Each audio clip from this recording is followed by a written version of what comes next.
How are you? I'm doing good. Very well, thanks. How about you? I'm good. It's been a busy morning. It's going to be a busy day today for sure. So let's get started. I want to start on time, end on time, and so I don't know that I don't think I got to meet you earlier in the week. I don't think so. Maria Apostoli. Hi, Maria. Yes. Hi. So my name is Matt. I am with the Ben Kinney team, Denver. It's an expansion location because Ben is out of Bellingham, Washington. So just joined that team after 8 years of being an individual agent and building my own team and doing those things. So for me, and I'll make this brief, Greg, because you guys, for the most part, have heard it. I came to real estate after 8 years in the motorcycle industry. A lot of fun when you're selling toys for a living.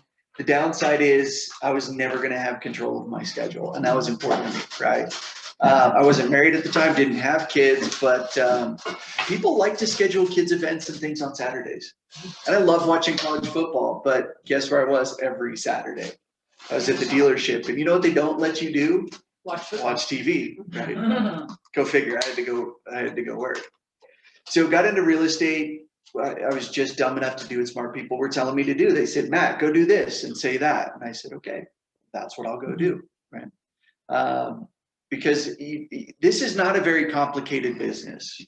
The reality of it is this is a simple business. It's not easy, but it is a very simple business, right? Our success comes down to how many people think about us when they think about real estate, specifically us, right?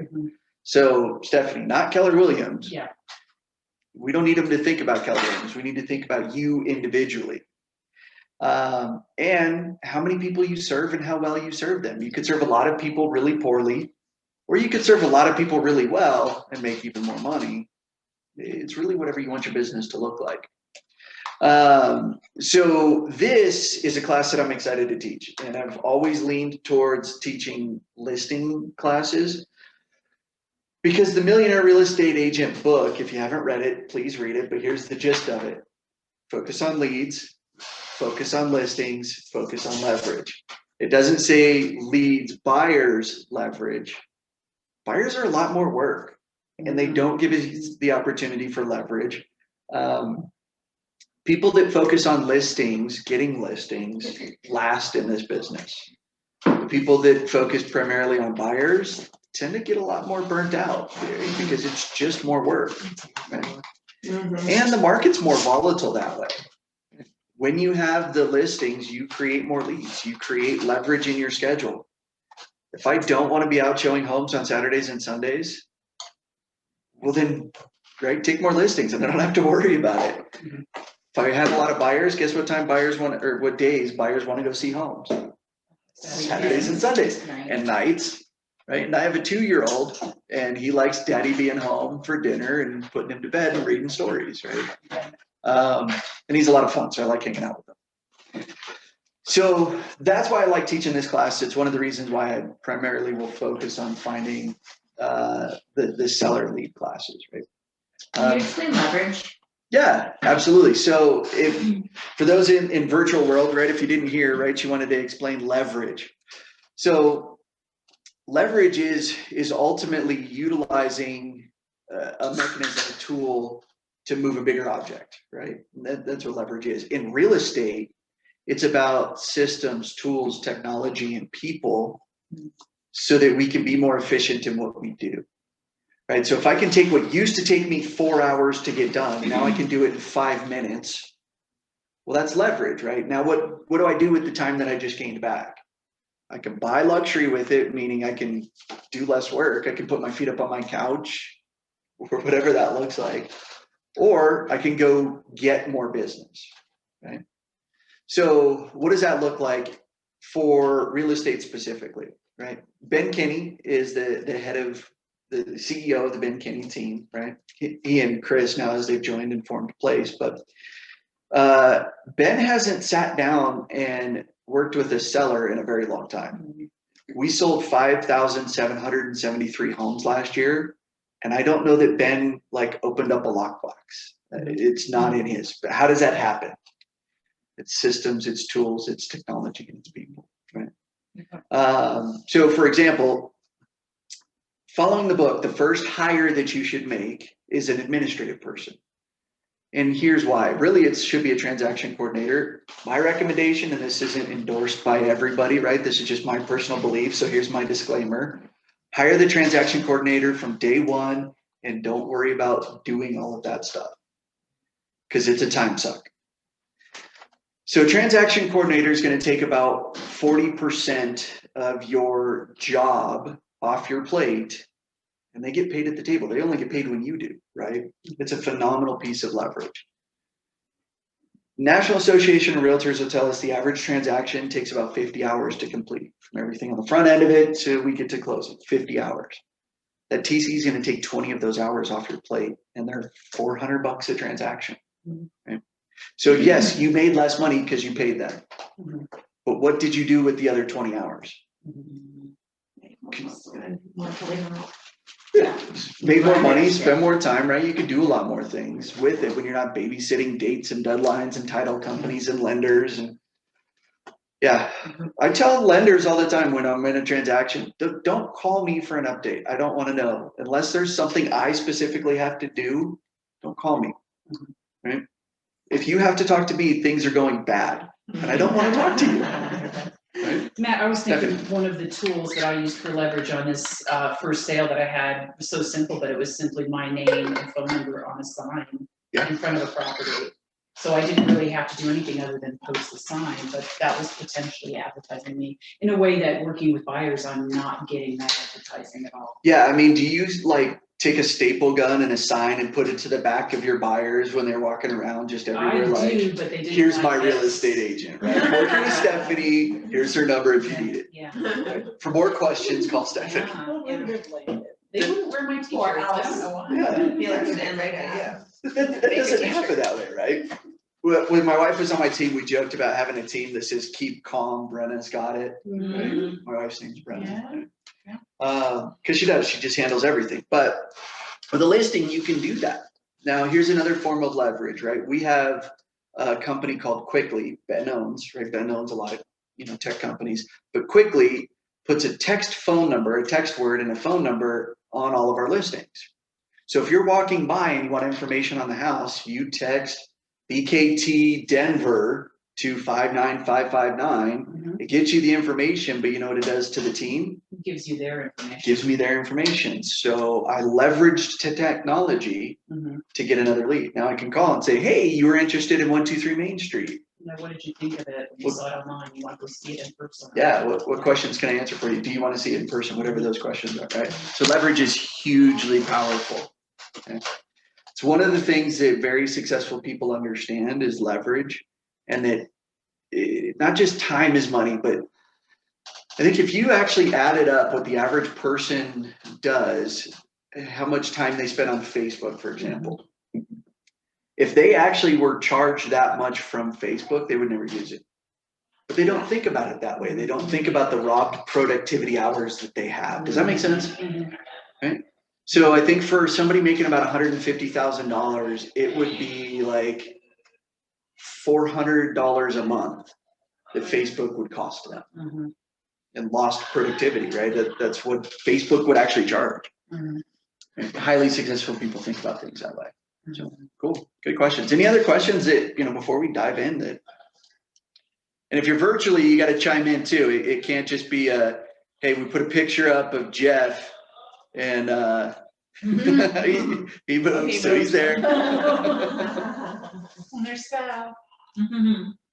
All right, cool. Well, let's roll into this. Anybody want to share something, right? Share a piece of gratitude, something you're grateful for as this has started, as this has gone on. Or if it's not in business, something in your personal life, right? We're humans too. I'm grateful for the stories that we've gotten. You mentioned it right before we started the session, but the stories that we've gotten from each of you that kind of help us in our presentations. Like I was just telling the group that I've been having a discussion, or one of my teammates has been having a discussion about discount brokers, Mhm. Redfin and stuff. So Yeah. we got a story that I think is really helpful to be able to give as an example to show, like, maybe we haven't been through that or experienced like the value or lack thereof of a discount brokerage, but we can share a story and someone's experience that we know and be able to use that to our advantage and like showing our value versus a discount broker. So those have been super valuable. If you want to see further, stand on the shoulders of giants, right? So leverage I like that to create stories for yourself, right? Mhm. Data also tells a great story, right? If you're up against Redfin, have Charles pull their broker metrics, right, for their listing proficiency, and it'll show you that about a third of their properties expire or withdrawn from the market. So market rejects a huge third number. of them, That's a huge. and 50% of them that don't get rejected end up needing to have price reductions. And it takes on average almost 2 price reductions before they finally get it right. Mhm. So how much money was lost Mhm. by saving Mhm. this, right? Right. It's kind of like somebody that, just pays the neighbor buddy around the corner to do an oil change on their car. And then, 60,000 miles later, they haven't done any other maintenance and they wonder why stuff's not working. Mhm. Because maintenance requires a little bit more than just changing the oil. Right. Yeah, cool. Anybody else want to share? I'm enjoying being in person with this, and it's really the second time I've taken Ignite. The other second time I didn't engage, and I'm just getting, maybe it's the time of where I'm at, but I'm just getting a lot out of it and enjoying being in the room with people. So I have Yeah. gratitude for that. Thanks for helping us today. And for those virtual land, don't worry. The Matt show is so much better in person than it is virtually. So next time you just gotta see come what he's down. wearing underneath that shirt. I don't know. The tutu looks great on you. Matt. It's a tutu and a polo. I mean, you gotta stand out in a crowd. It's Friday. Yeah. Frisky Friday. It's a Friday outfit. If I want people to talk to me on the street, they're like, "What are you wearing?" Hey, Yeah. who do you know that wants to buy or sell a house? Dancer size. No, you might as have to well ask show the personal off. questions first. We've Yeah. learned that. Yeah. No, honestly, I don't wear a name tag. I don't have anything like branded on my car. I don't like talking to strangers. I do. I just was. It was It's awesome. Stephanie's very good at it. It's Yeah. great for those that love it and get energy. I hate it. Like it drains so much energy from me. So if you're an introvert, don't worry. You can be very successful in this business because, and I'll mention Ben several times, right? Because he heads up my team. Ben's a massive introvert. He does not like talking to people, and they sold 5,773 homes. Why? Right? Because it's about more than just being extroverted. So if you're extroverted, great. You don't have to be worried about talking to people. If you're an introvert, there's hope. You can be very successful still. Cool. Anyone else? Let's hear one more. Maybe from virtual. I'm going to put somebody on the spot. Salvador? So actually, I am actually going to be tuning into this class pretty intensely because I have a couple for sale by owners that I want to convince right now. So I have their numbers and their contacts, and so I want to see what services I could provide for them. Kind of like what you said. How much money are you going to lose trying to save money? So that's a good point to bring up. Yeah, for sale by owners is an interesting dynamic, right? So 14% of properties are sold kind of for sale by owner, right? There's a number for you. When you take away the percentages of like grandma sold it to the granddaughter, I owned this property and I just sold it to my tenants because it was easy and I didn't have to worry about it, right? These properties that were never listed because it was just, boom, I already know the buyer, this is easy and I'm just going to get it done. That's a much smaller number of people that actually successfully sell it on their own, right? Here's another thing that I want you to be aware of. 3/4 of all real estate related lawsuits will happen where one side of the party was not represented. Say that again. 3/4 of all real estate related lawsuits, right, happen because one side of the party wasn't represented by a real estate agent. So this is your largest asset typically, and you're going to sell it on average for a lot less money and put yourself into a scenario where you're more likely to end up in a lawsuit just to say that you did it yourself. And to save money. That's the people I know who do this are just Yeah. wanting to save. Don't worry, I saved a bunch of money. Yeah, you stepped over dollars to pick up pennies, but you saved a bunch of money. The reality of it is, if everybody could do it, real estate agents wouldn't make the money that we make, right? And we get paid well for what we do, but this is not for without skills and tools, right? Oddly enough, Zillow came out about 2007. More people are using real estate agents today than before Zillow came out. This transaction is complicated, right? It's easier to book my trip on Expedia than it is to buy or sell a house, right? There's just so much more that's involved, right? If I book the wrong hotel on a trip to Miami, I could be like, cool, I'm out of this hotel, I'm gonna go to the other hotel. Real estate doesn't work that way. I have a question. Yeah. So if I had a buyer that was interested in a home that was for sale by owner, who then would pay the buyer's agent? It's a They great have question. to- Depends on if you checked a box on your contract with the buyer. So the seller might say, nope. And then not choose, yeah. So if your box is checked, and this isn't a contract price, but this is me getting back up on my soapbox. Check the box. It says buyer will, like it says Right. seller or listing brokerage may pay, buyer is obligated to pay. Check that box because it allows you to do a lot of other things. Okay. And I don't work for free. I don't know about you guys, but if you do work for free, then this is hats off to you if that's what you can do and want to do. But And it was explained to me when I went through the contract the first time, is that by checking that box and getting the buyers to agree to that it then allows me, if we get into a situation where they might need to pay, it allows me to seek compensation and to barter for that so that my buyers don't have to pay for it.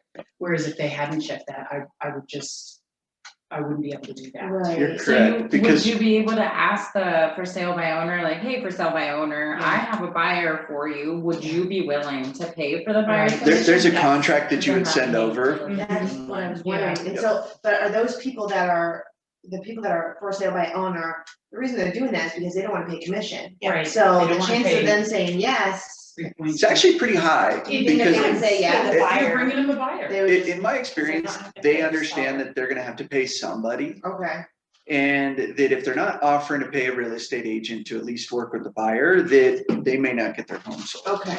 So in my experience, a lot of first sale by owners are happy to pay a buyer's agent 2.5, 2.8. Cause they're not whatever they paying the do. listing agent. Right. Right. 'Cause they're- Okay. Yeah. And can't you too, like if, say they will only want to pay you 1.5%, then if you have that box check, that's then the buyer is obligated to pay the difference. Yeah, so you can, as real estate agents, we are not party to the contract. We can't write anything in that benefits us. That's not how this is done. However, if it benefits my buyer, if it's to the benefit of my buyer, then I can do it. Yeah. So on behalf of the buyer, seller agrees to pay buyer's agent commission of blah, blah, blah. X Fill in the blank. percent. Yeah. So those are just bridges you cross as they come Yeah. up, but yeah. So Salvador, go get some for sale by owners.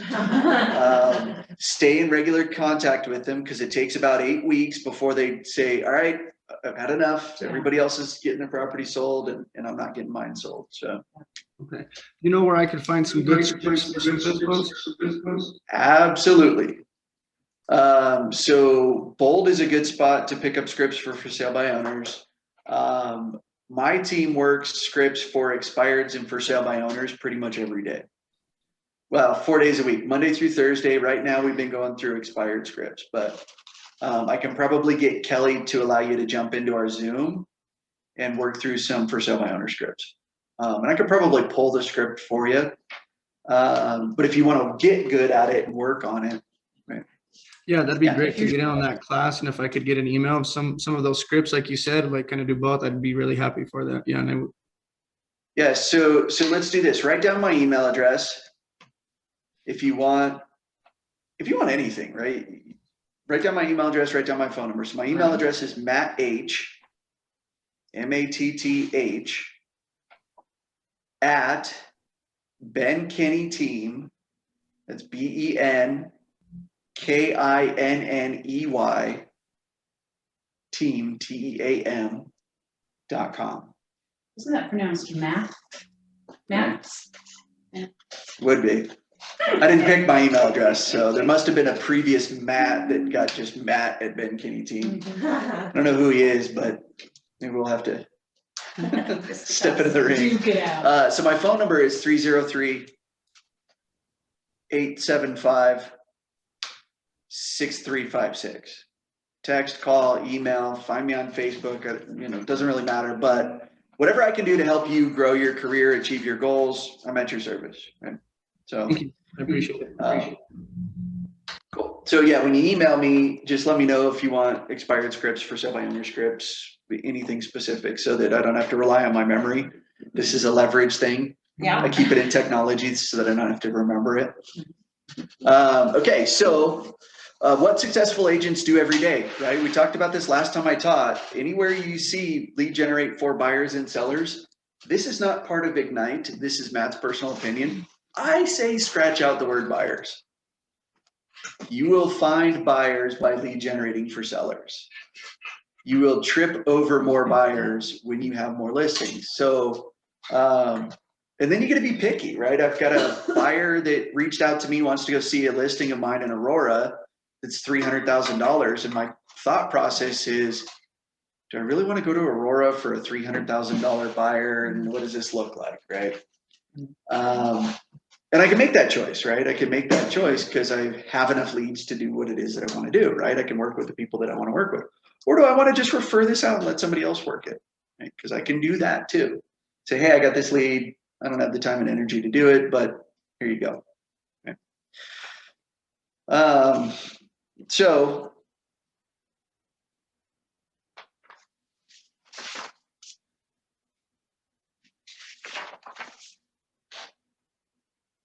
this is the first time that I've taught this class, so I appreciate your patience as we go through the slides.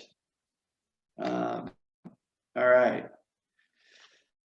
One major component for all of this is we have to understand motivation, right?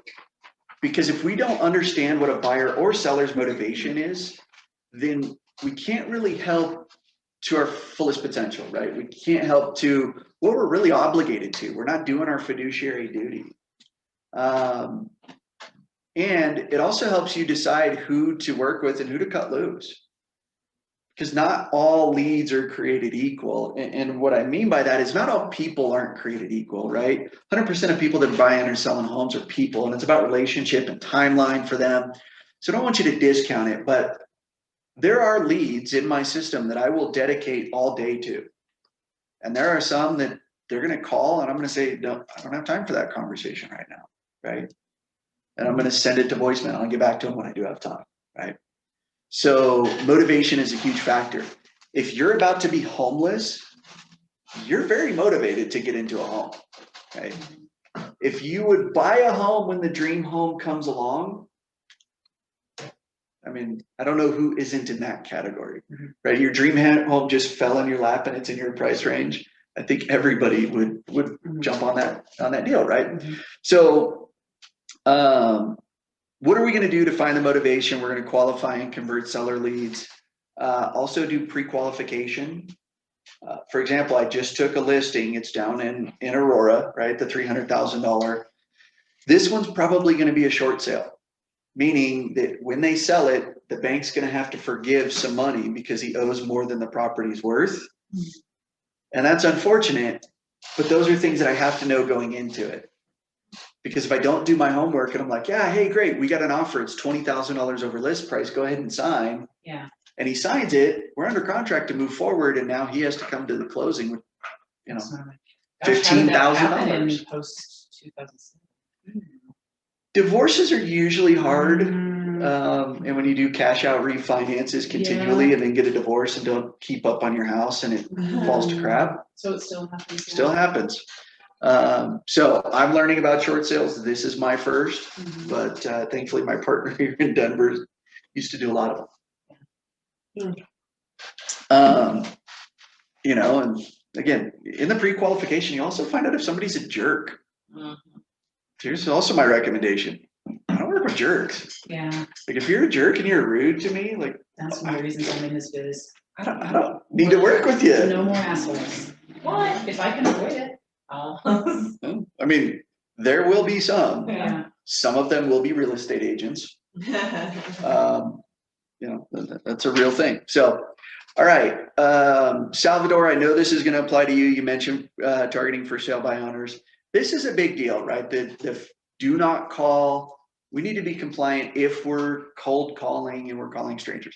If you're calling people that you went to high school with, their number might be on the do not call list, but that's a different conversation. You're not necessarily calling to solicit. They've given permission to give you their phone number, right?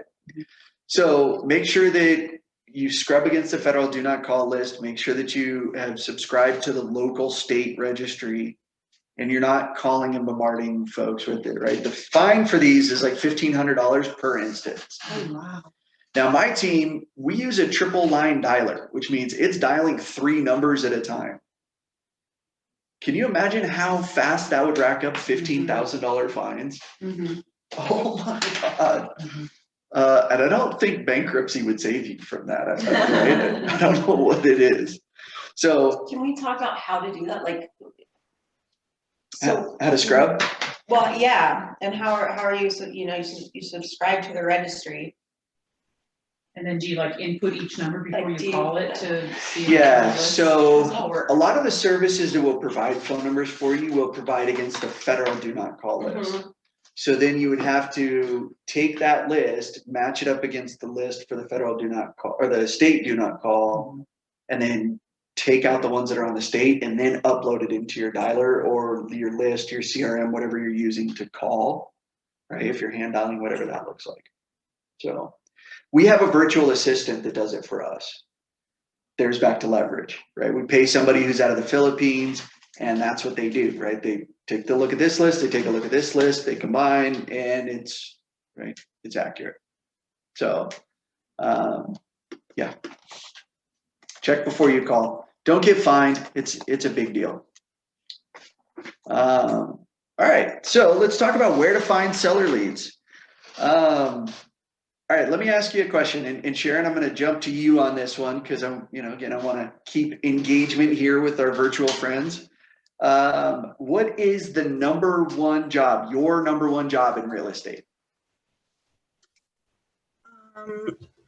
Well, to be of service to your clients. Okay. So before we can be a service to client, and I agree that that's an important piece of our job, but it's not number one. To maintain your database. Maintain database is part of it. Lead generation. Lead generation, right? Lead generation, right? Because Sharon, what I loved about to be of value to service our clients, but if I don't lead generate, guess what I don't have? Clients. I don't have clients, right? So, and by the way, in real estate, especially within Keller Williams, when you're taking classes, if there's an answer you don't really know the answer to, it's kind of like Sunday school. If you just say it's Jesus, right? Right, so. Yeah, lead generation is probably your go-to answer. So it is in the lead generation. That's our number one job. Number two is servicing our clients, and that's an important piece. Okay, so where can we find seller leads? So let's talk about it. Sal, you mentioned right for sale by owners. In real estate, the agents that target those, they call it the fastest source of business opportunity. Because they've already raised their hand and said, hey, I want to sell. I'm actively looking to sell my house. So you can turn that immediately. Okay, but where else? Where else can we find seller leads? Database. Yeah, sphere of influence. Sphere of influence, your database, right? There are homeowners in your database, I'm assuming. Right?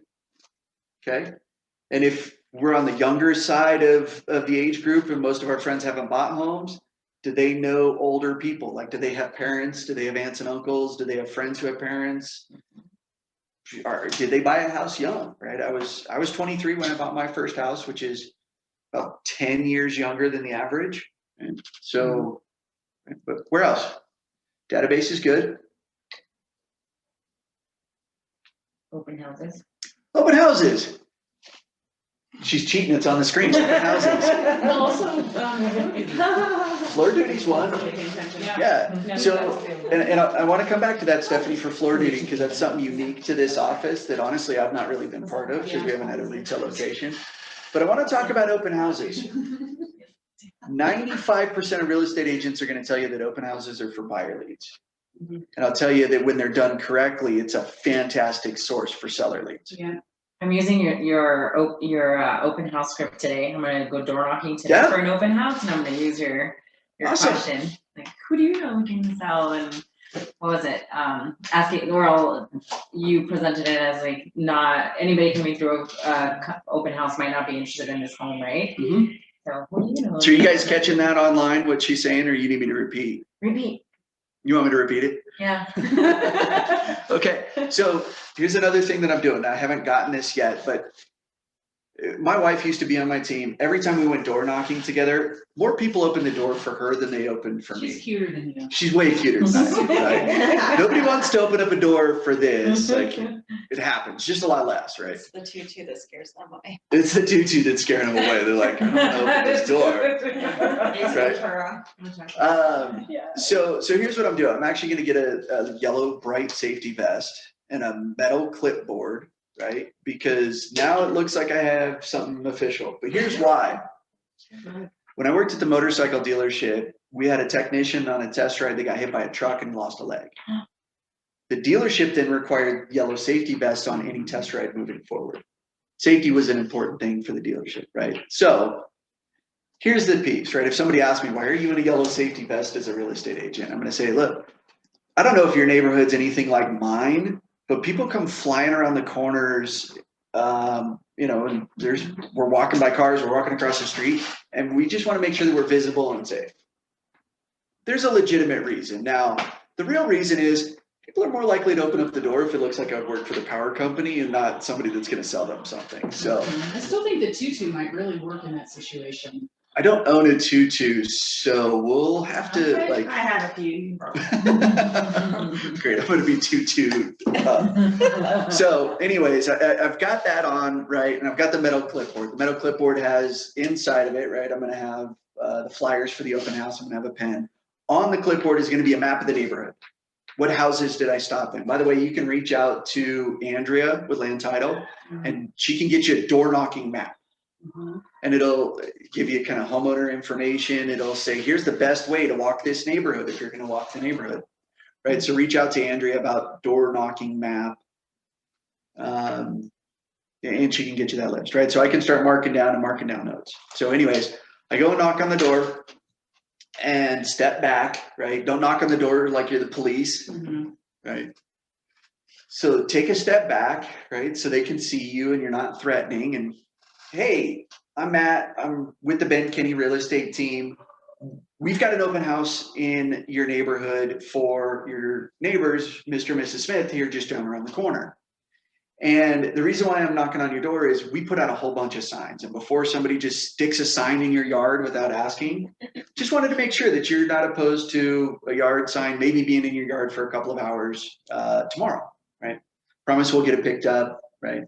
They say yes, they say no. By the way, if they say no, mark down that they said no and don't put a sign in their yard. Okay. If you're gonna go through the trouble of asking, you know, be respectful. Okay. So whatever they say, it's fine. And then it's a great. Thank you so much. I appreciate that. By the way, as we've been out talking to a lot of the neighbors, a lot of folks have been asking what their home's worth, right? They just kind of want to know, they're curious. So since I'm already doing a lot of market analysis valuations for your neighbors, would you want to be included on that? Since I'm already doing the work and I can do that for you. So if they say no, great, no problem. If they say yes, perfect. So how do you want me to deliver that to you? Do you want me to just come by and drop it off, or would you rather I emailed it? What are most people going to say? Email. So guess what I didn't have before that I now have? Email. Guess who goes into my database, goes onto a drip campaign, goes into, right? You see how this starts to work. By the way, if that email address gets kicked back to me, and we know that happens, what's the best phone number for you? Guess what I have now that I didn't have a minute ago? I got a phone number. Why? Because I want to follow back up and stay in touch, right? Build that relationship. So then here's again where some acting comes in, right? All right, well, hey, thank you so much. I really appreciate it. You have a great day. You almost kind of start to turn and walk away, and it's, oh, okay, one more thing. Most folks that actually come through the open house don't end up wanting to buy that house, right? They love the neighborhood, so they want to be here, but that house, maybe it doesn't have enough bedrooms for them, or it's not the right layout or whatever. Do you know of any of your neighbors that are thinking about selling their home, maybe in the next 90 days, that haven't just quite made a decision yet that we could connect to? Mhm. Okay. So now I'm asking for more business. Okay. So now, is that a intimidating way to have a conversation door knocking? No. Not really. If I knocked on your door and I had that conversation, how do you feel? Great. Man, that Matt's so rude. I love that. Yeah, I'm gonna get a yellow vest. You know, one thing Margaret does that's just slightly different, was that last part. She would say, she said, we're gonna get a ton of people coming to look at this house, probably get multiple bids, and only one person is gonna get it. So a lot of people are gonna go away disappointed. Do you know anybody else in the neighborhood? Right? Yeah. So kind Yeah, of that's good too. another way of approaching that. And you're not asking, do you wanna sell your house? But if they think of it, they're like, Absolutely, know. right? Because if I ask you, hey, do you know anybody that's been thinking about going to, buy a truck, right? Mhm. If you were thinking about buying a truck, what would you say? Actually, we're looking for a truck. Yeah. They'll throw themselves into that mix. So here's where I would save that, and I love the script, and it's a fantastic script. After we get the house under contract, and I have a list of the multiple offers, right. and I've got a client that we've sold 3 homes to and sent a referral for that we picked up this way. Yeah. So knock on the door and say, hey, this is Matt with the Ben Kinney team. We just sold your neighbor's house around the corner, 123 Main Street, and we got 6 offers, which was great. For you, the home values are going up. But that also means that we have 5 pre-qualified buyers that really want to be in this neighborhood. Yeah. Do you know anybody that's thinking great. about selling the house that I could talk And to? it gives you an excuse to go back in a couple of weeks and reaffirm and reconnect. Yep. And you could do the market analysis script again, Yeah. right? Say, hey, since I'm already doing a lot of these for the neighbors, would you want to be included on that list, Yeah. right? You can get a whole bunch of market analysis. So, You know, another way to get sellers, Jamie, we saw this at that East Denver property we were at a couple weekends ago. Tons of neighbors coming in to see what the guy had done to the house. And 2 of them were, one was rehabbing her mom's house just down the street. And the other gal came and said, I've lived here for a while, but I'm suddenly not feeling safe. So, the one rehabbing her mom's house already said she had a real estate agent. You've been in touch with her, maybe not, Jamie. But I definitely sent a card to the gal who said she wasn't feeling safe and said, hey, let me start looking for other neighborhoods where maybe you feel better or closer to what you want to be in. And so there's potential there for sure. Yeah, so you have to invite the neighbors if you want it to be a seller-focused open house. Mm-hmm. If you just want more buyers, then just put it in the MLS, and the buyers are represented with agents are going to come through. Yeah. Maybe you get a buyer, maybe you don't. I don't like working with buyers, so I want seller leads. So we can go into I'm sure there's some great classes on the open house. We do a great open house. I walk away with multiple leads through. So you mentioned floor duty. Yeah. We're in a great location here in this retail environment, and especially as they change this to a pedestrian mall, right? People are going to walk in, they're going to want to see what's going on. Do they potentially own a home? And there's a sign there too now, which is great. Right. So cool. Any other ideas or thoughts around seller-focused leads? I've got 2 more that I'll share, but Jeff, any thoughts? I see the wheels turning. I'm liking it. Just checking it in. So here's something you can do through Command, I'm sure. I don't know how to do it because I'm not the tech savvy person, and now with my new team, I'm out of Command. It's just kind of reality. But you can do home valuation leads. What's my home worth? Your team does it a lot, I know, because I see them pop up on Facebook. I'm like, what is my home worth? So if you see my name pop up in that list, right? I'm gonna call you. Yeah. It's a lead. And I already know what my home's worth. I keep a close eye on it for me. But why do they want to know what their home's worth? Maybe they're thinking about selling, maybe they're thinking about refinancing, maybe they just want to know, they're curious, but again, it's somebody that added the database.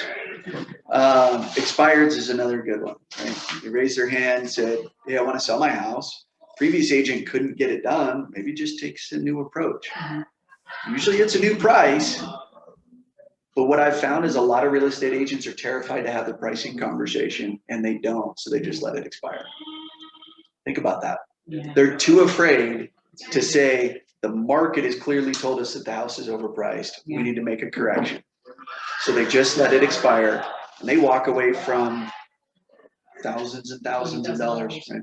So I chatted with, they came to me with a referral. They didn't end up hiring me because they'd already been talking to a couple other agents. I got to the gate way late, but their house was $1.3 million expired. And they got zero feedback from their agent. And on the phone call, the first phone call, he goes, it's probably a little overpriced. Well, he's already thinking that, right? So expireds is another good one. So, and agent-to-agent referrals. I got a call on my drive over here from an agent in Grand Junction that has a past client who has a grandma that owns a house in Broomfield that needs to sell it. So agent-to-agent referrals is a fantastic source. So there's some Facebook pages dedicated specifically to it. I can tell you there's some fan clubs that, like, those people get a lot of referrals. When you go to the big events like Family Reunion, Mega Camp, Masterminds, it's a great networking opportunity. But you could just dive into Command, right, into the referral map and start reaching out and making phone calls. Say, hey, you know, one cool tool in Command with the referrals is it shows you referral patterns. So if you wanted to look at Arvada, where most of the referrals are coming into Arvada, it'll tell you, here's the states and the cities that they're coming into. So then just pull up that list and start calling the agents on there and say, hey, this is who I am, this is what I do. I know a lot of people are moving. You're actually the #1 location and people moving to my town. Did you know that? No, I didn't know that. That's pretty cool. Great. Who's your wealth building partner here in Arvada? I don't have one. Great. I don't have one there in, you know, Tempe, Arizona. Would you like to be mine? Okay. You're pulling it up now? Yeah, I'm on here. I don't know So, how go to the see map. referral. Yep. And then look for referral patterns. Referral. Cool. So then you would type in to, so this is sent, this would be receive. Okay. So click on that. So the #1 source is Colorado Springs, then Inglewood, Tucson, Houston, Asheville, North Carolina. Right. So, but if you don't want to do Arvada, right? Arvada is a little bit smaller. Do Denver, do Thornton, do your city that you live in, do Broomfield, wherever that's at, right? Okay. Who's coming in? So play with Command. It's the largest agent-to-agent referral network in the country. So any questions on that? Where to find seller leads? So we've had posts on our social medias kind of asking people, you know, what's your home worth? Contact me and stuff like that. Yeah, Okay. you're doing that now? No, I'm asking if that's something good to do, if I am able to do that. Yeah, so my team does that a lot. In fact, when I joined the team, they dumped 80 leads that had been sitting there not being worked for the last, 6 months, or some of them are 3 years old, to be frank. And I started calling. I got connected to one guy who owns 4 properties he wants to sell. Wow. Right? So yeah, absolutely. I'm sending a postcard this month, Sal. My monthly postcard is gonna be about the back to school drive for Arvada K-8, but it's also like give to that and I'll give to you. So I'm happy to give you a free estimate on, your market value right now. Yeah. Cool. Thank you. So I refer back to the motorcycle dealership a lot because I was 21 years old when I started working there, and it's just like permanently ingrained, right? It's like if I went back to riding a bicycle today, I could probably still do it, even though I haven't really done it in a very long time. But I could just go back. But we had a sales process, right? So it was a 9-step selling process. And the reason we had that process is because nobody just walks into a motorcycle dealership and they're like, hey, I'll take that one. Just tell me when I've given you enough money. Mhm. Actually, that happens sometimes, but it's so rare, right? It's just not worth building business around it. But the first step, what we called, was a greet. And we had training around what's a good greet and what's a bad greet. In fact, one of my friends who's a consultant in the industry, his class was the 5 levels of a shitty greet, right? And he teaches his class. So, sorry, I'm swiping flies out. So if you guys are wondering why, right, I'm waving at you on the screen. So, but I've never found anything in real estate very much the same way. But when I look at what this looks like, the first step should be connecting. Because it's not about a transaction, right? This is ultimately about people, right? They have goals, they have dreams, they have aspirations. We need to connect with who they are as people, right? So that we can find out information about them, right? You were in the education for a very long time. Is that something that, you still have some passion about talking about? Yeah. Right? Clearly, I still have it about motorcycles, right? We could talk about that. My wife is adamantly against me owning one right now. I bet. We're chip her down little by little, right? Yeah. Wouldn't trade her or my son for a motorcycle, but we'll go Increase the there. life insurance, see if that helps. Murder cycle. That's a good spin, listen. We need to talk See, about that. Got to start with the dirt bike, and then it's the side by side, and then there's a Harley in the garage. I don't know where it came from. Now, if you let her drive and sat in the little compartment, Car. maybe She there's would something hate there. that. Oh, okay. Anybody I'll drive you else? around in one of those. Anybody else get nervous like when their spouse is watching them do something, like they're judging them the whole time? Yes. I know they're really good at that. They're just going to judge me and I'm doing it wrong, and maybe this is the wrong way to do it. Yeah. I can see that going badly. Gotta get her over. Anyway, back on track. So let's talk about people and who they are, right? Tell me a little bit about you, right? What do you do for work? What do you do for a living? Do your kids go to school around here, right? One of the ladies that I met at an open house, she had 2 kids with them. The kids are in middle school and high school, and she wanted to get into a home that was in the same school district. Okay. So going through that and identifying who they are, you should be connecting with people first before you're really diving into everything else on the transaction. Because if you make it about a transaction, I guarantee we lose, because then you're a commodity. Yeah. Right? Yeah, I can get what you do anywhere else. Jamie, you're really good at this. At our open house, you always greeted people with, not only just with a general hello, but hey, how'd you find us? Or are you coming in from the neighborhood? Are you a neighbor? So that was really, I thought, a great icebreaker and gave people a chance to talk about who they were. Yeah. It's if you walk into and it's just a transaction, right? It's like walking into the doctor's office and they hand you the form. They're like, here, tell me about your problems. Right? And then they say, give us $500. Yeah. And then 3 hours later, the doctor shows up for his appointment, right? And then they ask all the same questions that you just forgot. Then they ask all the same questions, right? But wouldn't it be a different experience? Like if you had a relationship with your doctor and the front staff and the nurses, right? And they knew you and you walked in and they're like, hey, how's Gavin, right? That's my son's name. So I go to Arvada Dental, right? Sort of by the old office, right? At just Wadsworth a little bit. And the whole staff is this way, right? Every time I go in, it's always the same people, and they're like, hey, how are you doing? How's Brenna? How's Gavin doing? Can I see some pictures? Oh, sweet. Now, that is not convenient for me, I'll be honest. I live at 136th in Quebec. Yeah. I mean, it's more convenient now that our office is here, but still, I mean, it's out of the way. But why am I going there? Why am I not going to the dentist office? It's just literally down the street. Everybody knows your name. Yeah, because I'm Norm at the dental office, right? Yeah. Yeah, when I worked in a doctor's office and it was privately owned, and it was very much the same way. I mean, we had clients that would actually come from like Trinidad, and they'd come up to their doctor's office, or we had somebody that moved to Texas, but every time he was back in town, he would come to us. Yeah. So all things being equal, people would rather do business with those they know, like, and trust, right? So make friends. The first thing you should be able to do is to make friends. By the way, all things not being equal, they'd still rather do business with people they know, like, and trust, right? Mhm. That's a prime example. Trinidad, I'll bet there's a doctor's office closer to where they're at than Trinidad. And if there isn't, it sounds like there's a business opportunity to open one up down there. Right. So as we start assessing their needs, right? So tell me about what you're looking for. Why is that important to you? What would that do for you and your family? Okay. What's causing you to move?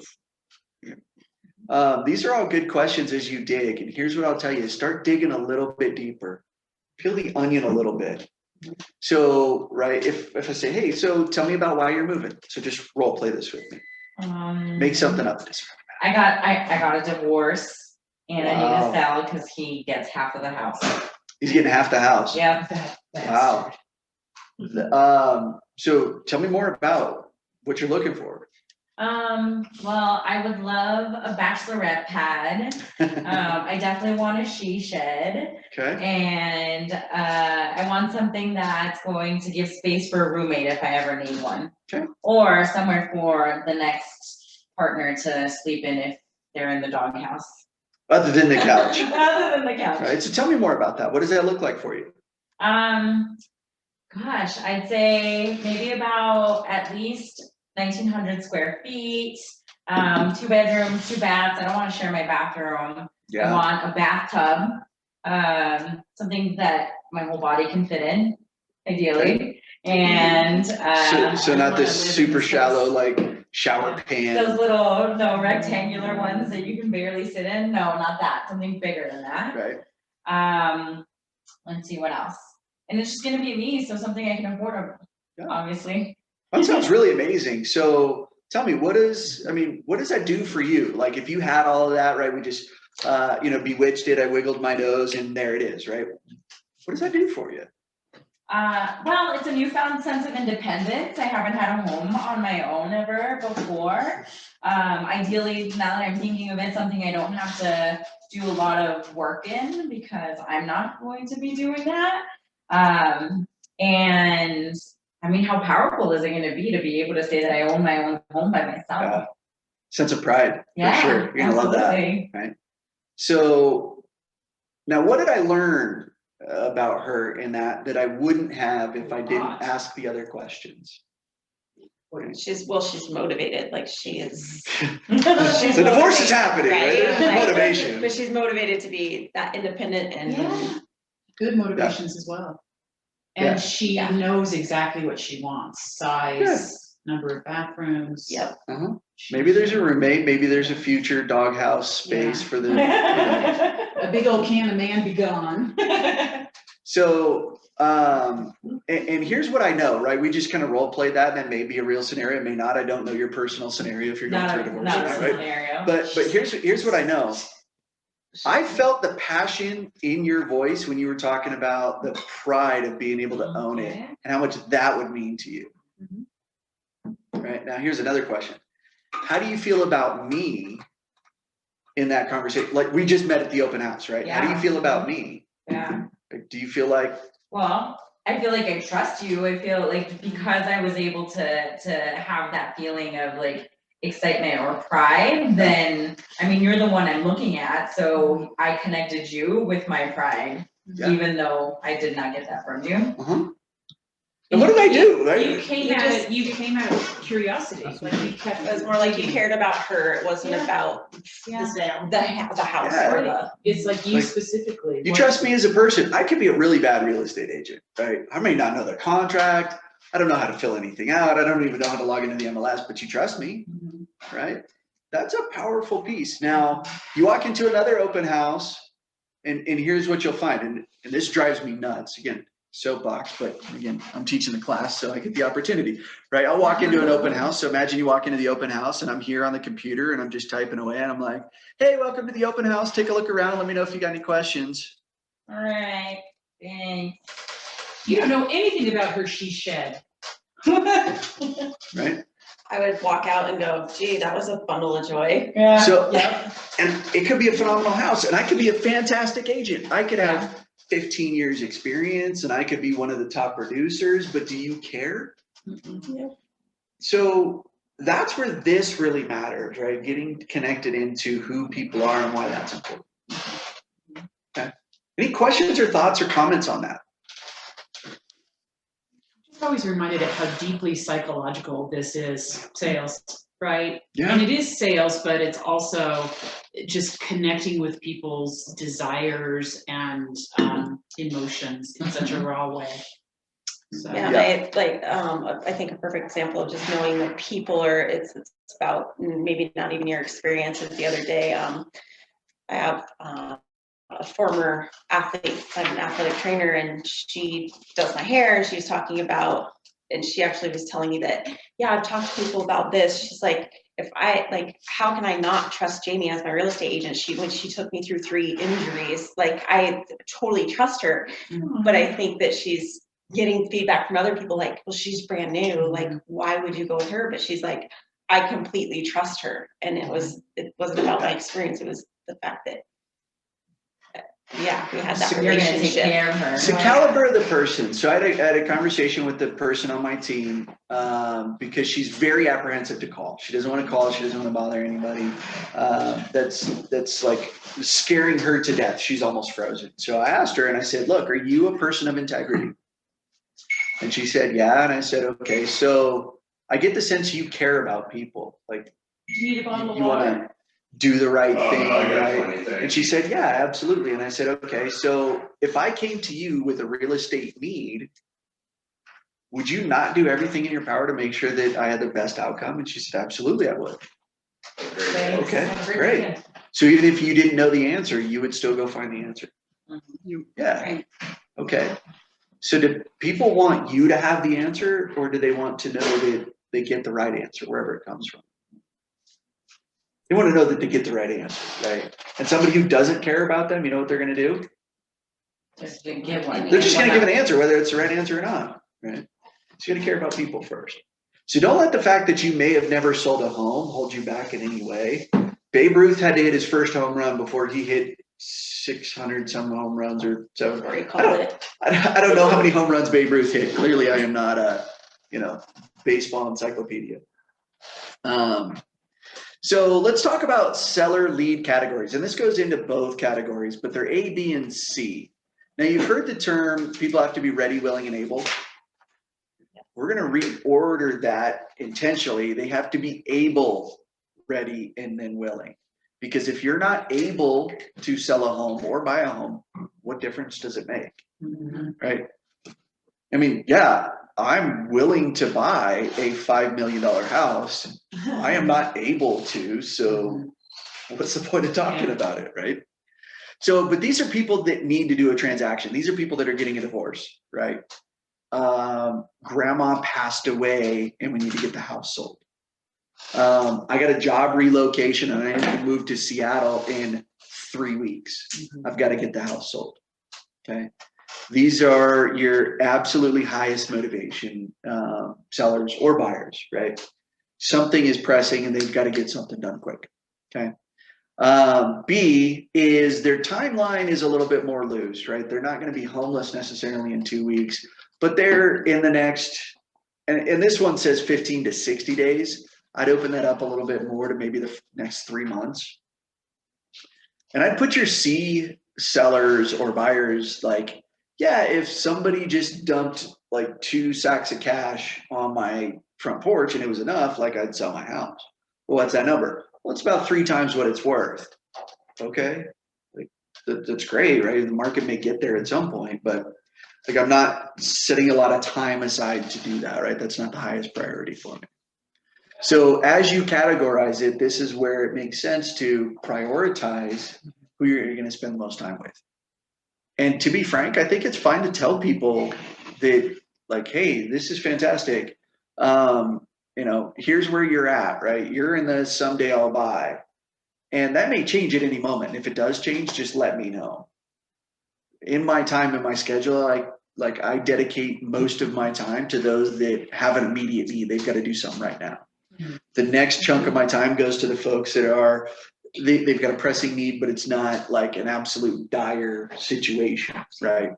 And this is just keeping your pipeline and flowing through your pipeline. Right. Not So- to get too personal. I meant your theoretical. No, it's not, it's in command, it's pipeline Gotcha. support, right? Opportunities. So you watch in that, right? So what I did specifically in this, in command is I tagged it daily, weekly, and monthly. So this is how I organized my database. My daily were my hot, I gotta talk to these folks right now because this is what's going on. I need to look at this list every day. My weekly list, I looked at twice a week. I looked at like Monday and Thursday, I would look at that list. And not that I had to call them twice a week, but I needed to be, okay, where are they at? What was the conversation? Here's what I need to do. And then my monthly folks were those Cs, and I looked at that twice a month. Okay. Where are they at? When's the last time I talked to them? What do I need to update and call them with? And you just tag them that way. I tagged them that way. And then I can move the tag, right? Because if you moved, you're like, hey, we'll buy a house, probably next spring. And then they're like, hey, I just got a huge promotion at work. And I cannot stand living in this one bedroom because my girlfriend refuses to come over. There's just not enough space for like the three of us. I got a dog, I got a big dog, right? I mean, there's just not enough space. So here's what that looks like, right? Or, hey, I'm getting a divorce. I just found out that my spouse has been having an affair for 2 years. So come on over, right? Wasn't a conversation before, but they immediately moved up. Right. Can I give you I have a couple of leads that I'm curious to know what you would have. You're giving me a couple categorize leads? them. I would like to know how you would categorize them, and Yeah. I will keep them anonymous. So these both came from the property that I've listed and we're gonna close on Monday, and it's over near Regis University. And I had 2 rental property owners come to see me or talk to me about, oh yeah, I've got one property or I've got several properties. So the guy who has 3 or 4 rental properties kept telling me, my wife and I are ready to retire. We're ready to kind of get rid of some of them if this is a good time to sell. And I've met him, I've seen the house, and I've provided him with the yearly sales from land title and given him a few comparables in the neighborhood. Would he be a C, someone to contact monthly to just send him a little something more? I don't know. Okay, So I don't know because I don't know. So I know he wants to sell so that they could retire, right? They're Right. tired of managing it or whatever that is, but I don't know what that looks like for him, right? Is retirement 3 years away? yeah. Or are they about ready to go buy an RV Mm, and like travel down and live in Florida for a while? Because, hey, our daughter moved down there with her husband and they're just about to have a baby. And we want to be present. We don't want to miss it. So I think it's more the former, but I should ask him, maybe that's my next contact is, I hey, yeah, how you doing? And what do you think about this? One Okay, of so the- the other guy Yeah. has one property. So before we move on, right? The dialogue around that is, hey, I was circling back with you, checking in. How are you doing? You mentioned that you're wanting to get, the property sold so that you guys could retire. Mhm. And I was just curious, like, tell me more about that. What does that look like for you? Mhm. What's that timeline look like? Yeah, what's that? Right. And here's another one, right? And this goes back to motivation, but people are 10 times more motivated by avoiding pain Mm, than they are by the reward. mhm. So, let's say if he says, we'd like to do that in the next year or two. Okay, great. Just out of curiosity, right? If the number was good enough, Mhm. would you move sooner? Yes or no, right? That's towards pleasure. Okay, so, I mean, what happens if the market shifts and the values drop and 2 years from now, you can't get what they're worth today? Mhm. Then what happens? Yeah, So again, we're trying to find out where is that motivation? Where does it really go? Mhm. Because people don't think about things like this, right? They just think, yeah, everything's just going to continue the way that it's going. That's going to go forever. We have very short memories, mhm. right? Yeah. So the other one, So the other one is the fellow and his wife own their home in the property right next to it. They've rented out the property next to them for Okay. years.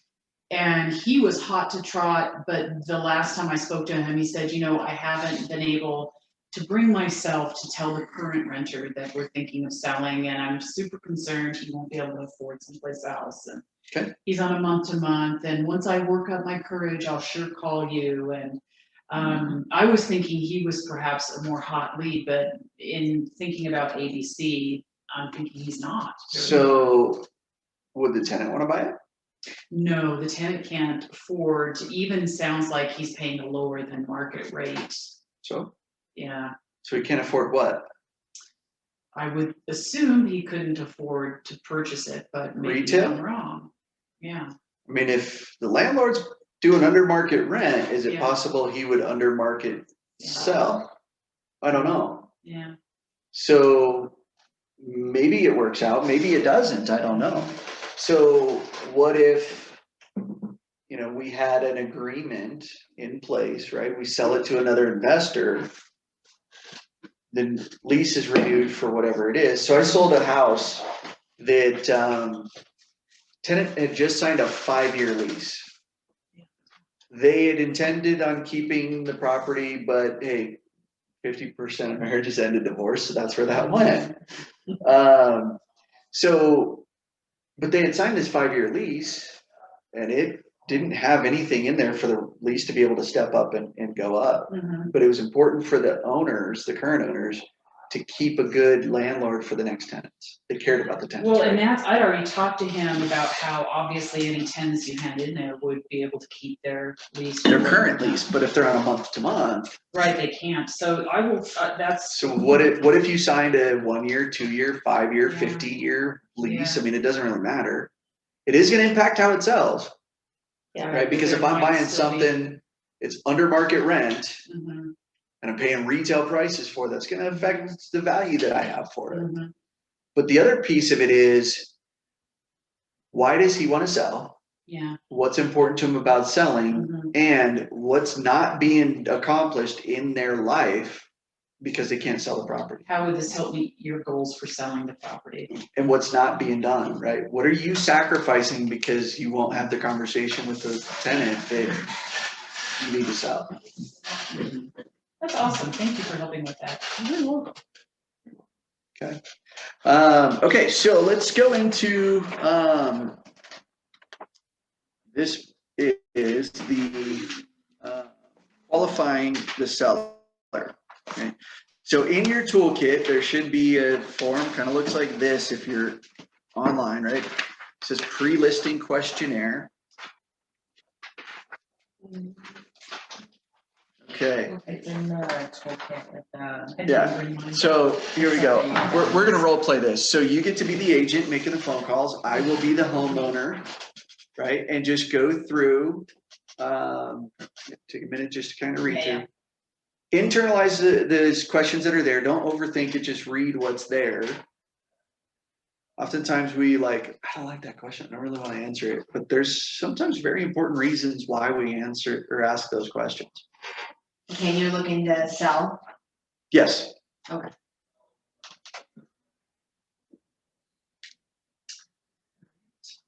So it'd be a phone Okay, call, right? so So ring, ring. ring. Hello. Hi there, my name is Maria. I'm with Kelly Williams. Hi, Maria. How are you So doing we probably today? would have already had a dialogue, right? This is Yeah. pre-qualifying Okay. in the sale. So Oh, yeah, I'll okay. know who you are. Okay, how are you doing today? I'm good. How are you? Good, good. So I'm just calling to see, you know, we see that you have pre-qualified. So now we just need to take the steps to see where you want to move to.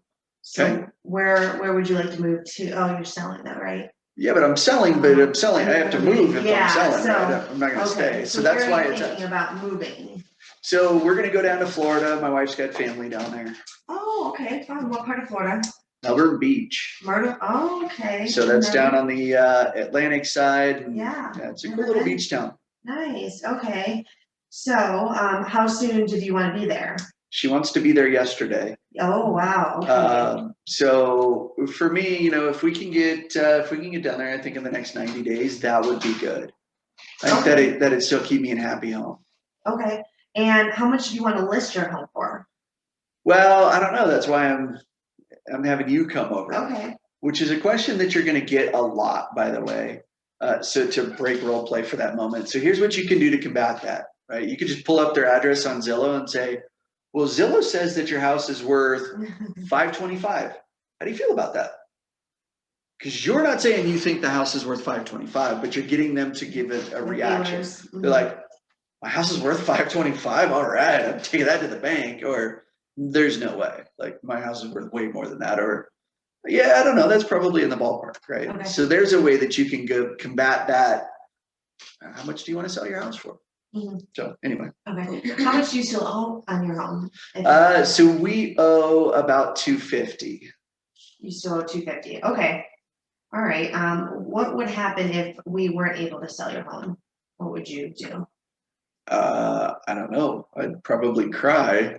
That was my answer too. Yeah, I mean, my wife and I have to get down to Florida, right? We Okay, want as to be soon as close to her possible. family, so we've got to get down there. Okay, well, let me get some information together for you. I'll perform a market analysis to see what we can list your home for and the best price to get it sold as soon as possible. It'll just take me a few minutes, and then I'll send it over to you. Okay, sounds good. Cool. All right, so at this part of it, right, we would break out and kind of role play in that individually. So a little bit harder to do that virtually. I don't know if I'm talented enough to get the breakout sessions. I have not watched them do that. Open it up more. The whole Zoom thing, The open whole- it. Yeah. The whole Zoom link, The right window. down here? Nope. Meeting Expand controls? you see The full square at the yeah. top.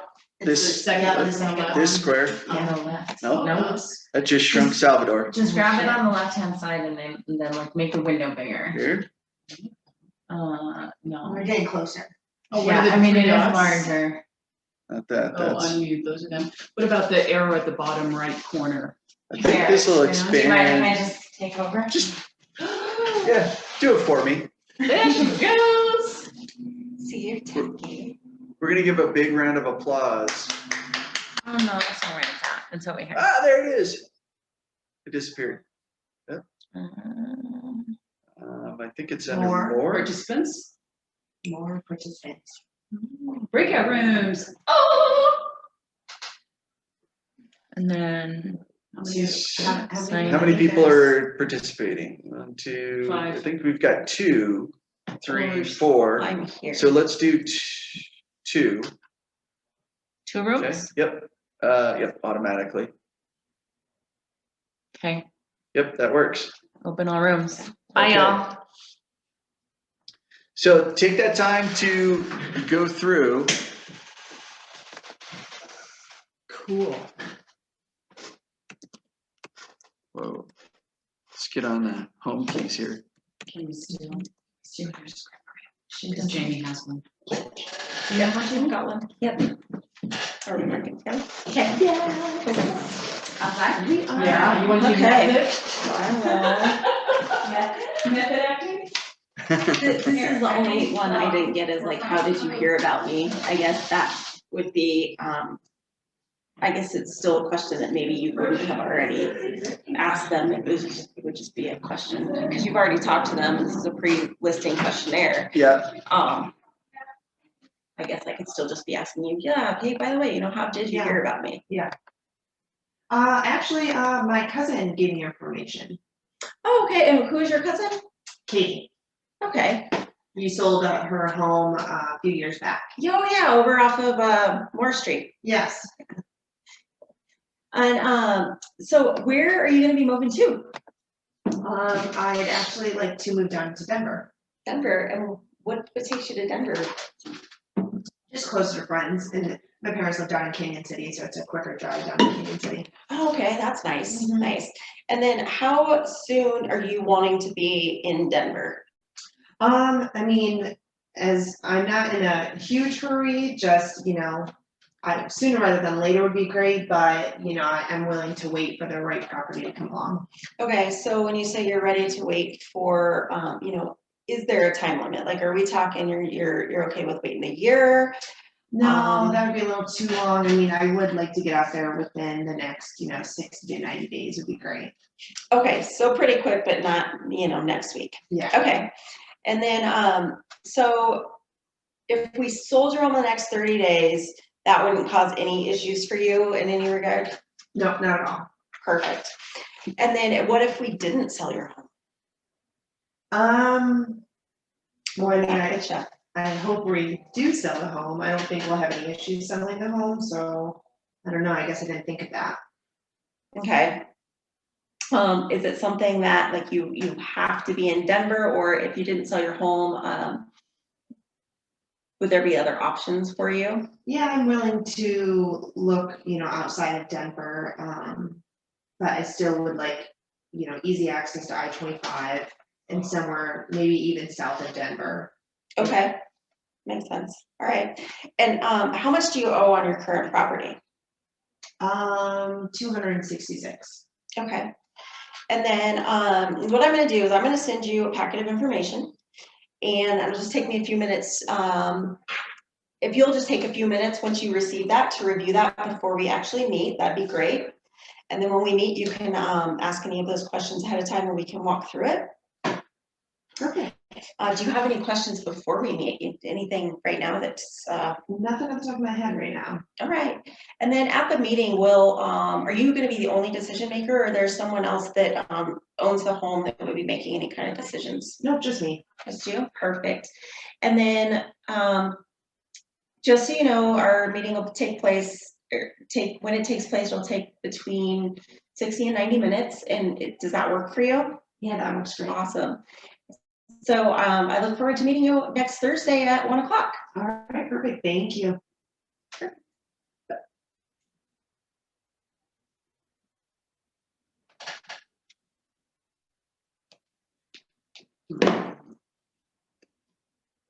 Okay. We'll wait for everybody else to come back, but Yeah, anything input, anything that you heard? yeah, I mean, Anything you might do different or? it's following the script and it's still being conversational, so it doesn't sound like it's being read, right? It doesn't sound impersonal. But we tend to glean more information when we go through that, right? Which is good. So, what are your thoughts on it?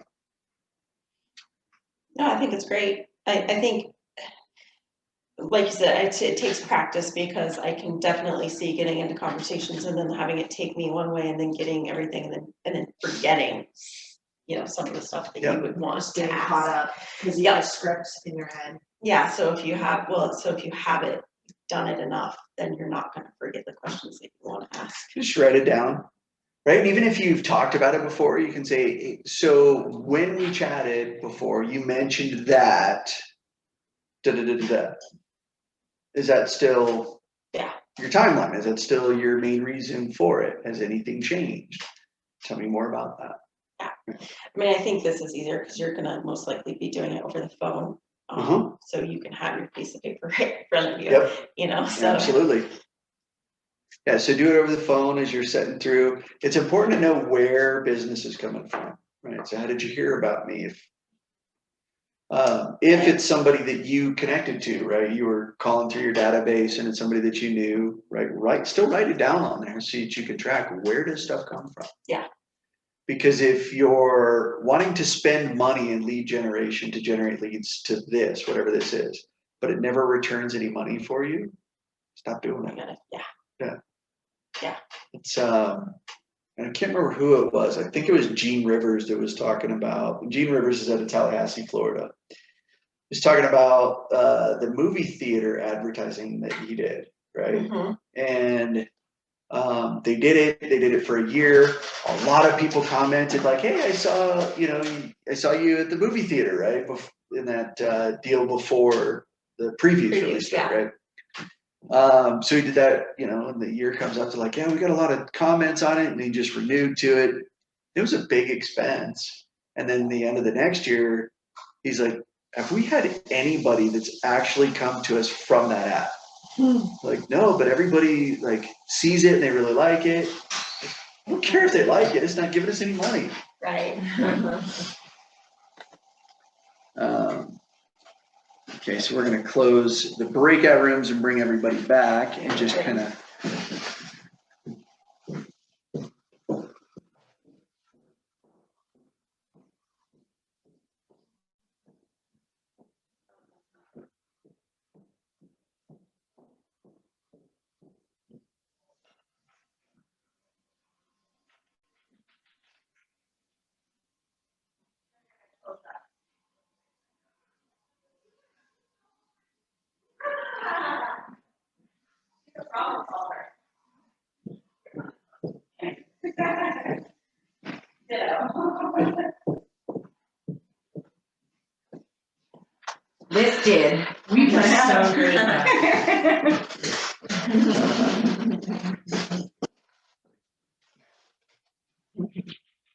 get weird pictures of my kid at daycare.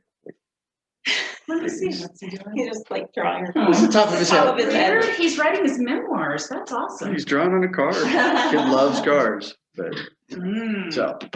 Your son is he? All right, so we're back. So share some thoughts, some ahas from that exercise. How did you feel about it? I had fun. I got to, if you got to invent a husband who's you're divorcing, I invented a home that I own. Yeah, it was awesome. Yeah.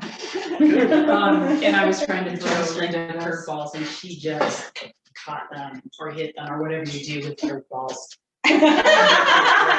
Miss. You watch them. Yeah, I think you're supposed to hit that. Unless you're the catcher. Yeah. Gotta love it, right? So, cool. What else? I think it's almost easier if you go off script and just have a few of the questions, main points that you need to find out, where they're moving to, what their motivations are moving to, and then just let the conversation flow organically so it doesn't sound so robotic. Yeah, so that's where we're asking a little bit deeper. So don't just stop on that one question, right? Go a little bit deeper and tell me more about that. What does that look like for you, right? Right. If I could just snap my fingers and that's the reality for you, what does life look like? And that could depend on the person you're talking to, because I mean, my person gave me a lot of details, Yeah. With any one given question, I got the full story. So I was doing more just confirming that I heard, or just Yeah, you did do that, that was good. yeah, or commenting on the wildflowers that she says were in her front yard, things like that. And then moving on to the next question once she had stopped describing what she, or giving me her answer. So I agree, absolutely. I guess just my more talkative customer, didn't make it feel so robotic because she was giving me so much Well, but information. you were being an engaged listener, and that's, I think, what a lot of this is about, is the script is there to prompt you, but it's not there to limit you. And you can easily let it limit you, right? Oh, yeah, you So- can easily get red lighted, because if they say something that's off script, then you freeze and you're like, Right. crap, what do I say? Well, just Right. listen and just keep talking. So the scripts, right? And I shared this last time, right? Memorize the scripts, learn the scripts, internalize the scripts, know the scripts, right? Mhm. What it allows you to do is have a lot of creativity. Yeah. Right? But we have a proven system, right, that we are building the creativity off of. Nick Saban, head coach of Alabama football team, if you're not familiar with who Nick Saban is, they Sports.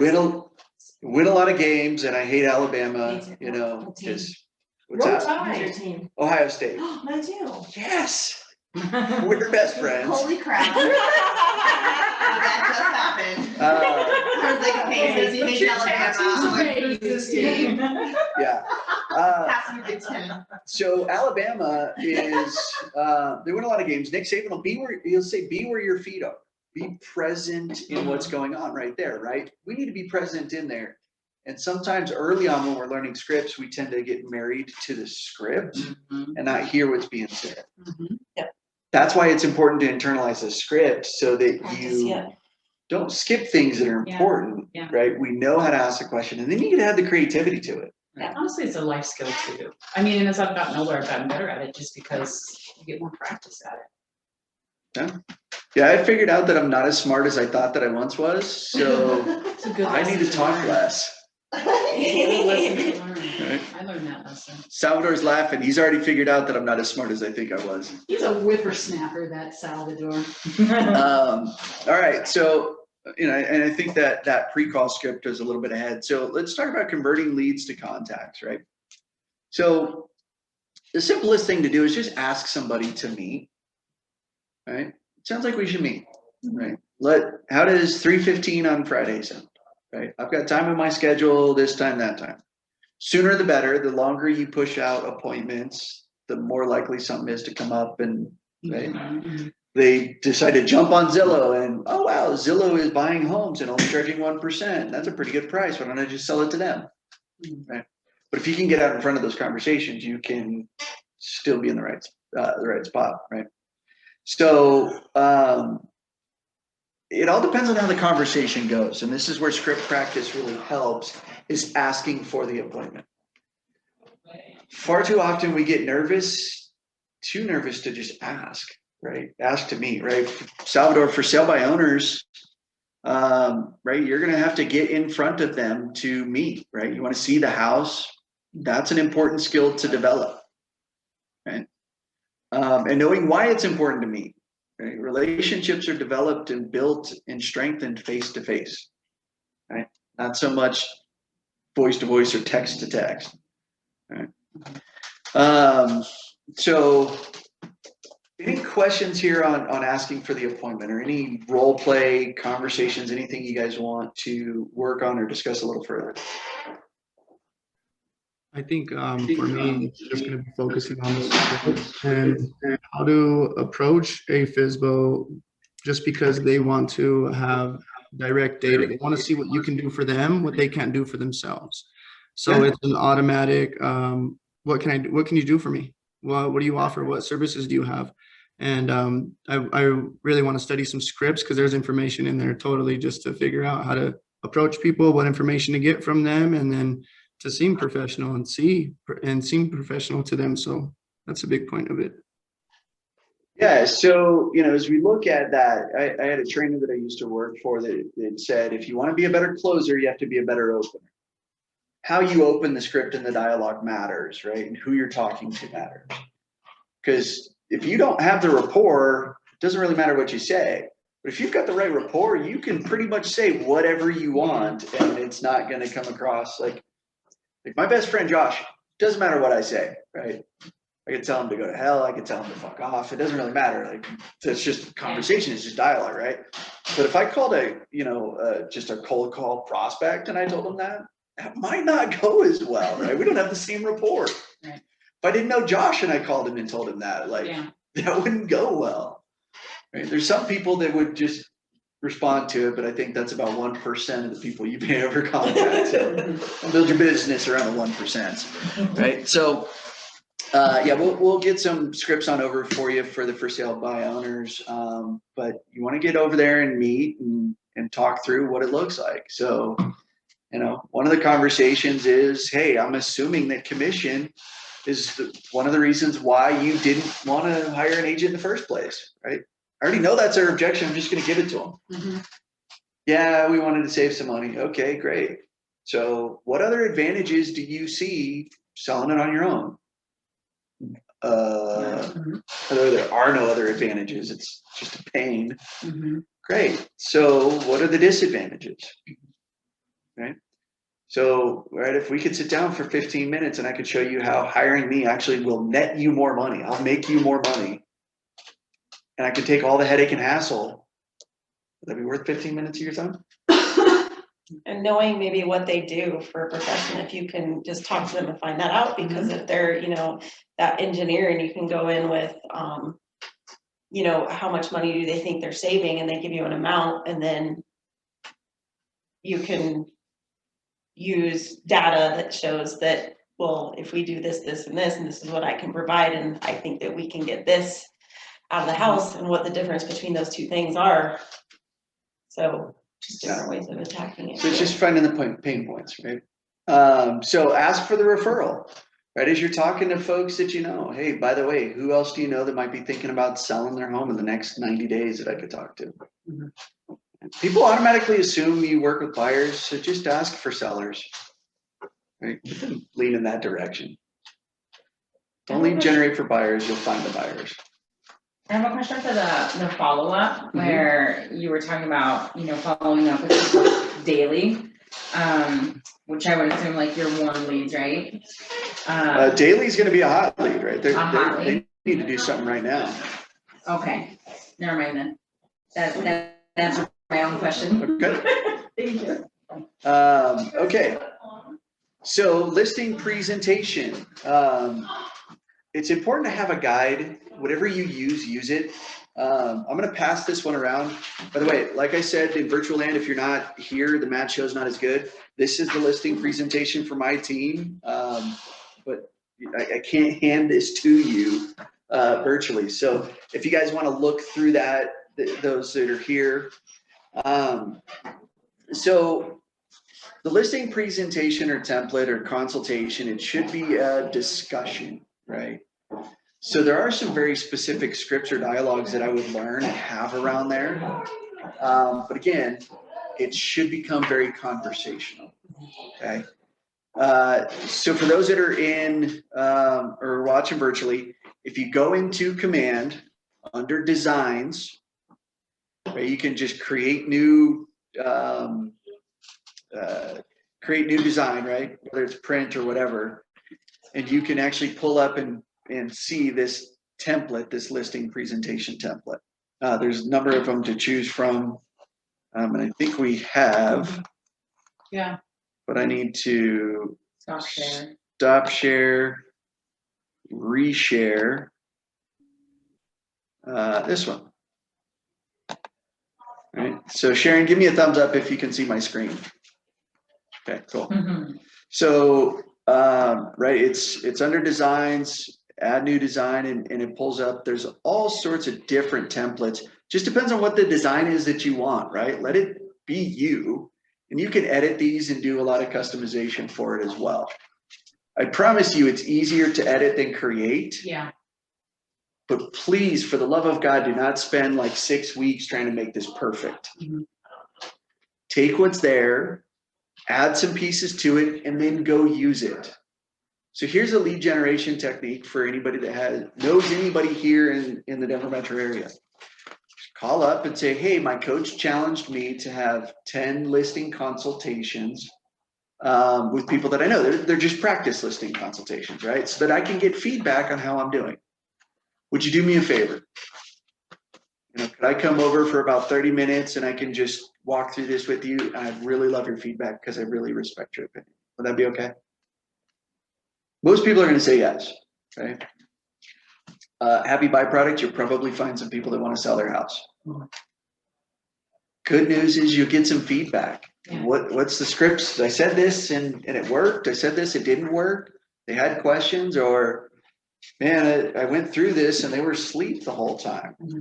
Or I didn't feel prepared. Or what do I need to be prepared for it, right? Absolutely. So just practice, right?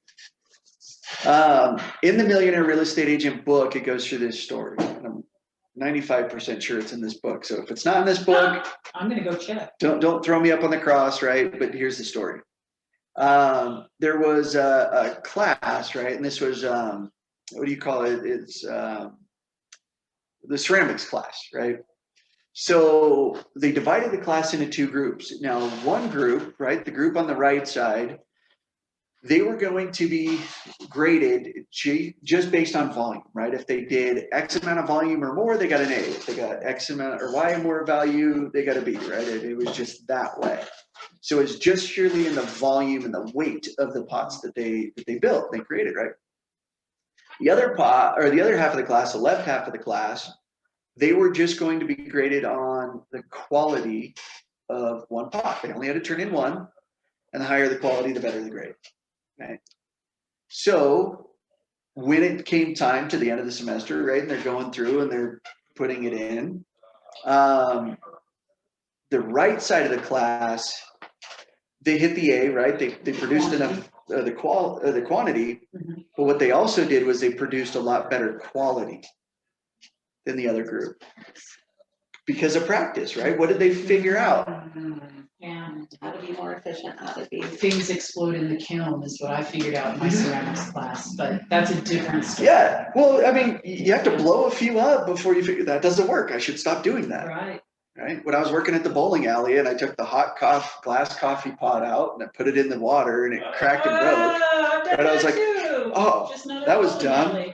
Next day, I did the same thing. And I was like, damn it, I knew better. Never done it again. Thermal physics. I was 16. Yeah. And not a good physics student. But, I mean, you get my point, right? I figured that out because I messed up several times. Right. So go mess up, right? Especially if it's in practice. Try not to practice on your paychecks. But when you're practicing, that should be a safe space to make mistakes, right? Give yourself permission to not be perfect because perfection does not exist. Your quality will come out in the more that you do it, as long as you reflect on what worked and what didn't work. Because practice makes permanent, Hi, Jim right? Carroll. Perfect practice will make perfect. It's a Jim Carroll break. Look, You doing well? we just got done with a listing appointment. Awesome. Did you get the listing? We gotta talk to one more realtor that's a friend of hers, so we'll see. Wait, Yeah, wait, but wait. they're not gonna be dressed like you guys. You So- guys are looking like the mod squad today. Does anybody have a better friend in real estate than Jim Carroll? Well, her brother and I are good friends, so I. Is the brother the other We real would do estate the best agent? job. We would do the best Of job. We course try you to would. tell them. I believe that. Have them call me, I'll tell them. So it's 50-50. So we'll see. Yeah. Good luck. Anything is 50-50, so we'll see how. it goes. She was a tough one, Marie. Yeah, she is, I mean, a nice house, so nice listing, so we'll see. Then we're gonna go another listing probably tomorrow morning. Good luck. You win a lot, you lose a few. Yeah. So All right, it's- take care. you're not gonna win them Talk all. about listing presentations. By the way, if you win them all, you're not getting enough at bats. You need to go have more lead I have more generation, failures. right? Okay, so let's go back here, stop sharing. Can I comment one thing, Matt? Absolutely, please do. So, I would really like to check out your presentation sheet, your sellers presentation sheet. I have to go pick up my kids from their babysitter right now, and then I'm gonna be heading into the office about 2. Is there a way you could leave that on the table or something? I could just kind of look through it. This is the only one that I've got here, and I've got to finish my prep work for my listing presentation because I've got to get certified, right, to do this. I've got a digital copy I'll send to you. So when you email it to me, I'll hook you up with the digital copy. Perfect, perfect. Thank you, Matt. Yeah, absolutely. Thank you. Okay. Most agents honestly are winging it when they get to the table. When they get to their listing presentation, they'll knock on the front door and they're like, "Hi, I'm so-and-so with XYZ brokerage." And just wherever the conversation goes, they go. But what's going to have better success? Wherever the wind blows, that's where this is going to land. Or if I can guide the conversation where I want it to go. Guiding.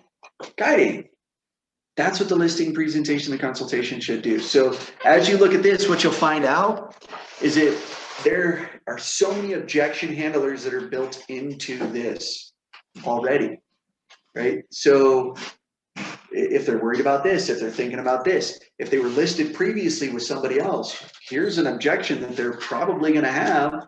It's all built in there, right? So it's a guide to make sure that I guide the conversation the way that it goes. Then my creativity comes down to how's the conversation go, right? Where are the moments that I take pauses and ask questions, right? Tell stories, right? Because I'm going to tell stories about, hey, this was a scenario that happened. There's one in there where we talk about lack of communication. And I was like, yeah, it's almost like back to when I was in Little League baseball, waiting for the baseball tryout roster to come up. When the coach gave me no feedback, like didn't tell me what I did well, didn't tell me what I didn't do well, what I should practice on, right? There's no feedback. And I'm just waiting on the roster to come up. Like, what happened, right? Maybe I'm on that list, maybe I'm not. By the way, have you ever experienced something similar, right? Poor communication where it's created anxiety. So everybody has, I'm sure of it, right? Right? Just now thinking about it, you're probably thinking about a time where you had anxiety. Maybe you were sitting on an airplane and you're like, wow, we were supposed to leave like 5 minutes ago and I'm still sitting here like, what's going on, right? No idea. Am I going to be here 10 minutes? It's going to be 50 minutes? And then you had another experience on an airplane where they're like, hey, we're supposed to leave in about 3 minutes, but here's what's going on. We got to de-ice the plane, or, we got to change out this, or, hey, this aircraft doesn't work. We're going to have to deplane and get you on another plane. Whatever it is, right? This is maybe the same scenario, but you feel it differently about it.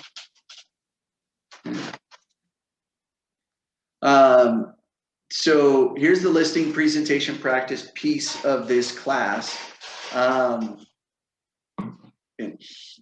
here's my recommendation.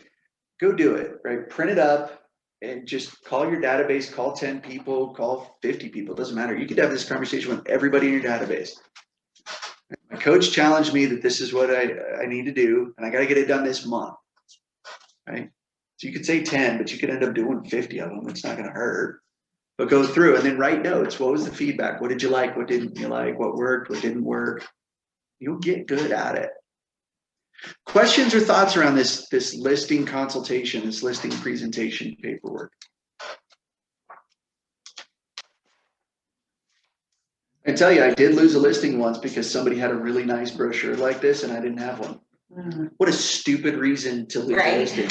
By the way, I know that agent. She's a super sweetheart, but she often misses the price. And she did on this one. They had to have a price reduction. And my list to sales price ratio is way better and I sell for a lot less time, right? It takes less time to get it under contract. So they would have had a better outcome hiring me, but they hired a pretty flat flyer. And that's a stupid reason to lose a listing. There's a lot of power in. Am I? Can you feel it? Right? There's a lot of power Steel in the railing. visual, right? What's that? Oh, somebody hasn't mentioned something, but There's a pet peeve over here that hasn't been mentioned today. what's the pet peeve? Oh, is it railing? Is it what? I just get really ticked off at houses that are marked up in price because they have that funky HGTV metal railing with wires pulled through. That shit's expensive. It's just preference. Don't get me started. I mean, They should brought it up 3 times yesterday. here's what I'll tell you. I was I thought I was over it, but now I'm really. You know how much I care? It's not my house. Yes. So that's a big thing for me. Like, and I tell buyers this all the time, right? Look, I'm not gonna live in the house. I'm certainly not helping you pay for it. Like, my opinion doesn't really matter about whether this is the right fit or not. But if it matters to you, then it's important to me and we'll make sure we negotiate or we do whatever we need to do. I want you to be happy with it, but I mean, trust me, I've lived in some really crappy homes in some really crappy neighborhoods. That was fine for me at that moment. I can't make that decision for you as to whether or not this is safe. What I can tell you is that's a 45 caliber bullet hole in the window. And whatever you want to do from there is up to you. By the way, that was a real story that happened. That house had 3 drive-by shootings in the last 12 months. The buyer chose not to write on that house. Yeah. Bullet holes mean something, even if they're just BB holes from the neighborhood kids. Yep, I did shoot out a shed window in my house growing up with a BB gun. Thankfully, then I kicked a soccer ball and hit the window and it broke. Just made it. But that was an activity you were supposed to be doing. Yeah. Playing with the ball like that. And then my dad was up and he's like, so who shot the window with the BB gun? And I was like, what are you talking about? I hit it with the soccer ball. I told you that. And he's like, yeah, but the BB hole right here is what caused the crack originally.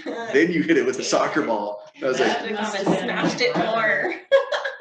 busted. See, you learn. So next time you know to go smash Right? the BB hole. They always know, parents Right. always know. Okay. So what were your guys' thoughts on this, by the way? They got to see it. Sorry, Sharon and everybody else. Slick. I love it. I thought obviously there's something, if I were gonna do something like that, I might narrow it down a little bit. They do have visual designers on there too, so Yeah. don't feel bad. Oh, no, I'm It's a not. technology I don't. company. I don't. Technology team that, or technology company that happens to be in real estate, right? Yeah. Yeah, so I mean, these feel so nice, they're velvety and yeah, it's They high would probably class, right? take it. It looks like Why? something you would get with a really Sharon? expensive car. I saw you unmuted. Yeah, oh, no, can you hear me now? Yeah, So I was just wondering, is that something that you leave with the homeowner? Or is that a guide for you? both, right? So Okay. I would have mine, right, where that I'm flipping through with them, and then I would leave this with them to have. What does it contain exactly? Yes, that's a great question, right? I can tell you what it So- doesn't have, Sharon. Okay, Compared to the templates for Keller Williams, it's Mhm. not specific to the house. Like the Keller Williams templates, well, I'm yelling, sorry. The Keller Williams templates actually have places where you can put images of comparable properties. You can put in an image of the actual property that you're trying to get a listing on. So that's one thing I noticed wasn't there. Yeah, generic. and here's why, right? Because when you're selling 5,700 homes, you Yeah. need this to be immediate. Right. And then the other auxiliary pieces Right. that go Are along with it, specific. right? And this is across the nation in Canada, they use the same thing. It's for super this too, persuasive, right? it's So really sexy, but it's Yeah. not specific. it's not, right? And this alone won't win you the listing, right? Unless it was that one seller, and again, I'm probably still in better about it. I should talk to my therapist. Right. Let's We'll- bring this into your We'll business. put mom aside for a little bit, we'll talk about it. It's probably related to a mom. Is Yeah, it is probably right. She reminded me of my mom. That's what or I something. learned, yep, Yeah. yep, absolutely. Or in my case, maybe stepmom. So, completely joking, I love her. I have no issues with my mom. What did you guys take from today? Kind of what's happened that's caused your thinking to change a little bit? I'm just getting fired up to start doing these things. So I like that it's doable, right? It's not as scary as it was the first time I heard about it. Yeah. So that's good. I mean, seriously, if I could do it, you guys can do it. I am not that smart. I just got really good at ripping off what other people did. Well, listen. I So- repeated that to someone from your last class, to one of my friends, just recapping what I did for my day, and then I was like, I love this statement that he made of like, I was just dumb enough to follow what everybody else told me to do, Right? which I keep hearing here over and over again, so it's seared in my brain, but my challenge to myself is, I'm gonna go door knocking after this, so I wanna see how much information I can get from whoever I do make contact with, because any other time I've gone door knocking, I've had some contact information gotten from some people, but it's usually like, oh, I talked to them, I know where they live, I'm gonna send them a thank you card. Or one person that gave me, their contact information because they're looking to buy soon, not anything that would be led more by me, where I'm trying to get more contact information. I'm trying not to be a bother, so I'm like, oh, I'm passing off this information, yada yada, if you have any questions, so very different, and I'm curious to see what the results are gonna be for that. Take up that space, girl. The dumb enough to do it with smart people, right? It's like back to Forrest Gump. If you've ever seen that movie when the drill sergeant's like, why did you put that gun back together? And he's like, because you told me to. That's my life, right? Yeah, cool. I appreciate you. And I want to hear the feedback about how door knocking goes. Okay. It should be good. Is the team going out with you or you're going solo? I'm going with Diane, 'cause our schedules just didn't line up, so some people have already gone to do their sections for the open house. Yeah. And everybody has their own sections. Oh, nice. Okay. So don't go into anybody's house. If somebody says, hey, yeah, come on in, I want to show you. Don't, right? It's a safety thing. Just say, hey, look, I really appreciate it. I have all of these homes still to knock on their door, even if it's the last one, right? COVID, But COVID, you're not comfortable going in the houses right now. well, I wouldn't go there only because I might want to go into the house tomorrow, or I want to set an appointment to go. And it into the could house. trigger like a negative reaction, I think, from some people, no? Like, I mean, it may not, but so they may want to sell their house and like, yeah, I've been thinking about selling my house. Come on in, let me show it to you. They're like, great, that sounds awesome. Still a safety thing that may or may not be the homeowner, but still you say, hey, look, I really appreciate that. I've got a schedule that I've got to keep. I've got a fiduciary obligation to my client to make sure that this all happens by a certain time. Why don't we do this? I'll get your contact information and I'll reach out to you. We'll set a time that works maybe tomorrow for me to come by. And Does that sound fair? And that will give me time to pull some specific information out of that for you too. Do some more vetting, right? Just make sure that, okay, things are good, right? Mhm. So that's my advice. thanks. Okay. Anything you feel differently about?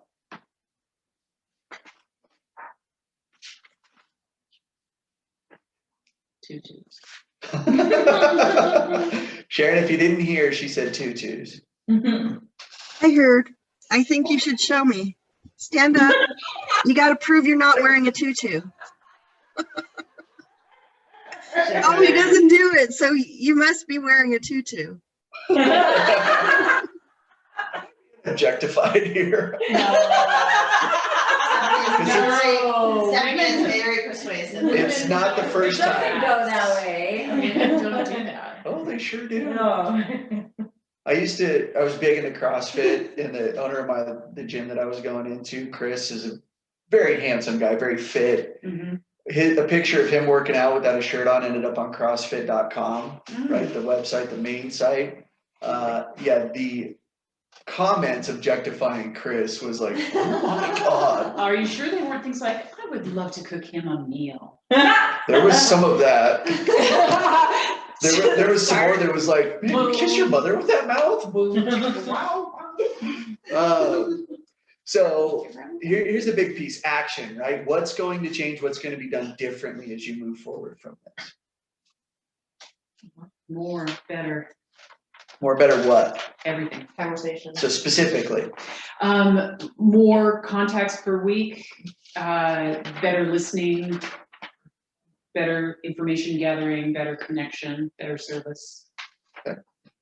good. So if you were to focus on one thing Mhm.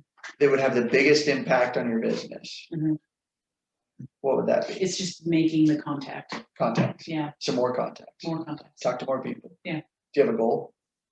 I do. I did mine monthly, my 411. Okay, so how many contacts? I think it's 10 calls a week. It's 2 sitting at the local coffee shop with my t-shirt on, Okay, working, that kind of thing. so 10 conversations a week? A week, yeah. Okay. I'm starting small. Margaret wants us to be doing 100 and I'm like, oh, yeah, right. I need to get over my skepticism, so I need to kind of do. What's the skepticism? Maybe we can squash the skepticism right Oh, now. it's always just like, oh, that's impossible. What's impossible? 100 people a week, that's impossible. Really? And then Do you it have gets another more, job? and then it gets more specific No. to, you could never do that. So, it's So that negative talk. at some point here, relatively soon, I get to do 1,000 dial day. Yes, but his, leverage, he's got some. leverage on So that. when we look at what's possible, now I'm not going to talk to 1,000 people that day, right? But it's 1,000 outbound dials. But I will probably talk to 150, maybe 200 people. Yeah. Right? When we think of the open rate, the rate, what that looks like. Yeah. So I gotcha. And I mean, eventually those will be my goals, but for now. so here's what I would those baby say. steps. I think statistically, it would show that if you talk to 5 people a day Mhm. about real estate, Mhm. that you could sell a home a month. I think the numbers would prove out on that over time. Mhm. I've heard very successful MAPS coaches, right, which is a coaching division in Keller Williams, share that same information. Mhm. So I don't know what your goals are. Mhm. But I think Okay, you can good. have more than 10 in a week. I'm sure I could, But- eventually. In the baby pool. Trying not to drown. Here's what I know. The water's cold in the shallow end, it's cold in the deep end. Don't dip your toe in. Right? Jump. Now, I'm not saying you have to do 100 a week starting today, Yeah. Because I'm not gonna. but between Be honest. 10 and 100, Sure. I think there's a better number. I will find it. If- I if will feels get there. Because right now it's close to 0. So, right? good. You were talking to a stranger out Yeah, I know, I was just here gonna say earlier, that, right? you just talked to a stranger. I talk to strangers all the time. You should have seen me on There my you walk go. earlier at lunch. Yeah, I'm gonna start. But you don't bring up real estate. I do sometimes, not other times. So, yeah, When you ask them what they do they ask you what you do? doesn't always get that far. Mm. And sometimes I'm just telling them how cute their damn dog is. But I'm getting there. Look what I'm wearing today, man. See? I see. I'm getting there. Right. Cool. What else? Who else wants to share? Something you're gonna do This week, this week, today, tomorrow. tomorrow I'm gonna do door knocking before my open house. Okay, There's my puppy. that's your dog? That's my dog. I didn't see the dog. I saw the, gentleman with the leash, but I didn't see the dog. There was no dog, he's just carried. He's just- Drag the leash. Drag Drag the leash. If you can Here's have a my fake dog. husband, I can have a fake house. You get to have a fake dog if you want. Feel free. And you don't have to pick up fake dog poop. I'm getting rid Yeah, of you the fake just- husband, let's correct that. Yeah, well, obviously, jettisoning. So door knocking tomorrow Yes, before an open house. before the open house? Yeah. Cool. So try to take that a step further where, the first time I went door knocking, which I never thought I'd do, was in my neighborhood, and I just told them that I was now in real estate, and then I walked away going, I felt like I could have gotten more information out, but at the same time, I was patting myself on the back for the fact that I even did it, so. Yeah. Don't knock yourself for everything you do that you didn't do enough, like you did something. You didn't knock the doors before and then Right. after you did, right? Yeah. Yeah, cool. Who else? I have door hangs, I'm gonna go around tomorrow. Door hangs? Yeah, those, I don't know what they're called. Like It's door- a- Door hangers. hangers. Yeah, door hangs. Are you hanging or knocking? I'm gonna hang them. So you're gonna avoid talking. Yeah. Okay. Not fun. Baby steps. What's on the door hanger? It's a lot. It says, hey neighbor, I'm not just a real estate agent, I'm also your neighbor and some other stuff. And then I have my card on a magnet. And it also says if you need a cup of sugar, so I'm like, oh, I better stock up on sugar in case somebody really has a cup of sugar. Probably then, nobody will ask. I'm gonna Yeah. make doggy bags too, so anybody that I hear a dog inside, I'm gonna.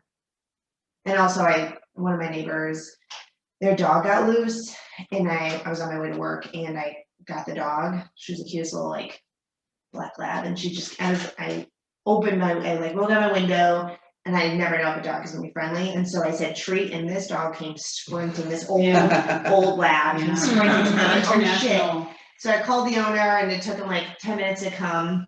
And so I'm gonna write a handwritten note saying, I promise Misha treats. That was the dog's name, she was the cutest thing ever. Yeah. So, Perfect. and I'm like, get the dog treats. So if you were to knock, theoretically, hypothetically, right? What might you say? Exactly.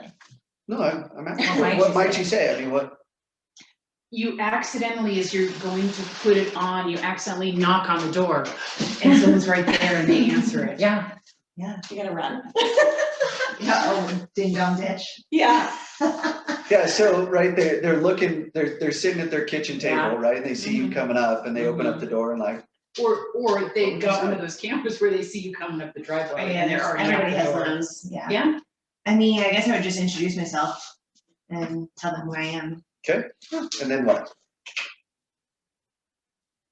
That's all I got. This is me, this is who I am, If you have any See ya. questions, feel free. okay? Text, call, What email. might be a question somebody has? About their house, the value, what the value could be right now. Okay, didn't the house that I So- showed Megan, wasn't that in your neighborhood? Yeah, those are my townhomes. Could you say, I don't know if you guys noticed, but so-and-so sold their Right. townhouse for X amount in Yeah. X days? Yeah. Yeah. Did you already know that? You were telling me earlier. Yeah, that's why I wanna go around, because my townhomes are like selling off the. So every- there's every your- year, I'm so- your neighbor, Yeah. right? And, right, this is who I am, and by the way, did you know that, like, the Smiths just sold their townhouse for, how much did it sell for? Whatever. We don't know yet, but over 380. Over 380. Yeah, call the agent, call the listing agent. It's crazy. They won't They- tell me. Did That's you, fine, you're right? in. Anyways, it doesn't matter. It's not really relevant for the door knocking, right? But so many people wanted to get into that townhouse. It's just- List. I was curious, Right. right? Do you It's know no anybody flyers. else that's thinking about selling in the neighborhood, Mhm. right, in the complex? I did a door knock. You got that in your. Tomorrow's like my back only day, I wanna be at the pool, guys, I'm not gonna lie, I work 12-hour shifts, I'm like, I need one day at the pool. So. if I'll you- knock every other door, I have 100 door hangs, don't I forget. have 100 of them. That I You know- need to put out, You know how long it'll take to knock on 100 doors? a long time if About everybody's talking to 90 me. minutes. I've knocked on a lot of doors. You Takes got the about time 90 down. minutes. Now, you might get more, right, I because you know, don't look people like are- this. Yeah, and people are so talkative, I get so many life stories, and I'm just like, with my patients, it's like. So be quick with it, be like, hey, look, I'd love to continue the conversation. Meet Can me I- at the pool. Yeah, I'm gonna be at the pool, or, hey, can I get your contact information? Cause I'd love to That's grab coffee serious. with you and catch up, Yeah, hear about Just more about your story, right? Preface it by, hey, I don't wanna take up a lot of your time, I just Yeah. wanna. You know, the weekend, Yeah. Yeah. I'm in the totally. neighborhood, I'll meet you for a walk. I'm Yeah, headed over to. yeah, I'll do that, that'll be easy. Did you help your brother buy a house yet? Man, no, he's, Not yet. him and his fiance, well, they're getting married Liberty Weekend, so obviously they're very stressed right now. But that's why I was asking about the, for sale by owner, because one of our friends, her boyfriend wants to sell this place. It's in Golden, but he wants to do for sale by owner because he can list this place for probably 900,000. It's an insane house, and he doesn't want to pay commission. So my brother, they want to buy that house, so that's why I needed to figure out Good how deal for the to. buyer. Yeah, so that's why I did it. He's So- gonna cut them a deal. He's not gonna sell the house. I don't even know what he's gonna So sell the I'm house curious, for. It's just, why is the buyer getting a deal? exactly. Cause you don't have to pay commission? So I- aren't you just paying the So you're buyers the not giving commission your- you would have paid? Yeah, it's a very weird situation, so, yeah, I need to get more, but I mean, obviously, he would have to use me as his sister, and that's an Italian family, so. Yeah. So he's best. He lives in Descendant. Well, Or greater. I Have told you him, met my sister, right? I told him when he came to the house, right, let me know if I can help in any way, but yeah, I'll help your sister with Yeah, whatever she needs. so I know, yeah, I forgot, yeah, he did work for you. He right? does, How did he do? he did great. I texted him, he hasn't texted me back. And he 'cause I need posted on the electrician. Facebook page, and he's like, does anybody have an electrician? And I gave him, and of course, it's the same last name, he's like, well, how do you know this person? I'm like, I well, was just curious, I mean, it was, he there's is no my, judgment, I was he like, is my brother, but yeah, I. is this a definitely- spouse, is it a? Oh, yeah, what I it- definitely would not refer somebody if they sucked. I refer him all the He's time. great. Yeah, he's a good kid. So I gotta text him again, cause my wife finally decided on a light fixture for the bar, so we gotta get it done. It's a I don't like tough- working with It's electricity. a tough call. Yeah, I don't know. Sharon, He's in sales now. anything actually. that you wanna share? So. As far as my plan, Any action, activity planned? Did you yeah, pick up I'm working on my database. And by the way, when I say maintain database, I include lead generation in that because to me, that's building the database. Yeah, So when I say maintain, I mean, get more people in it and then Yeah. take care of the people that are in it. So I'm building my database and reaching out to people and making sure that they know that I'm now selling real estate. So that's kind of the short-term plan right now. good, perfect. Well, as always, right, if there's anything I can do, let me know. I'm here to help. We're gonna bounce off here. So Sharon, Ashley, I don't know if you got to join, if you heard any of this, but appreciate everybody that joins. So, all right. Have a great weekend. Y'all have a great weekend. Matt, thank you. Oh, I know. Yeah, I know. Yeah. I need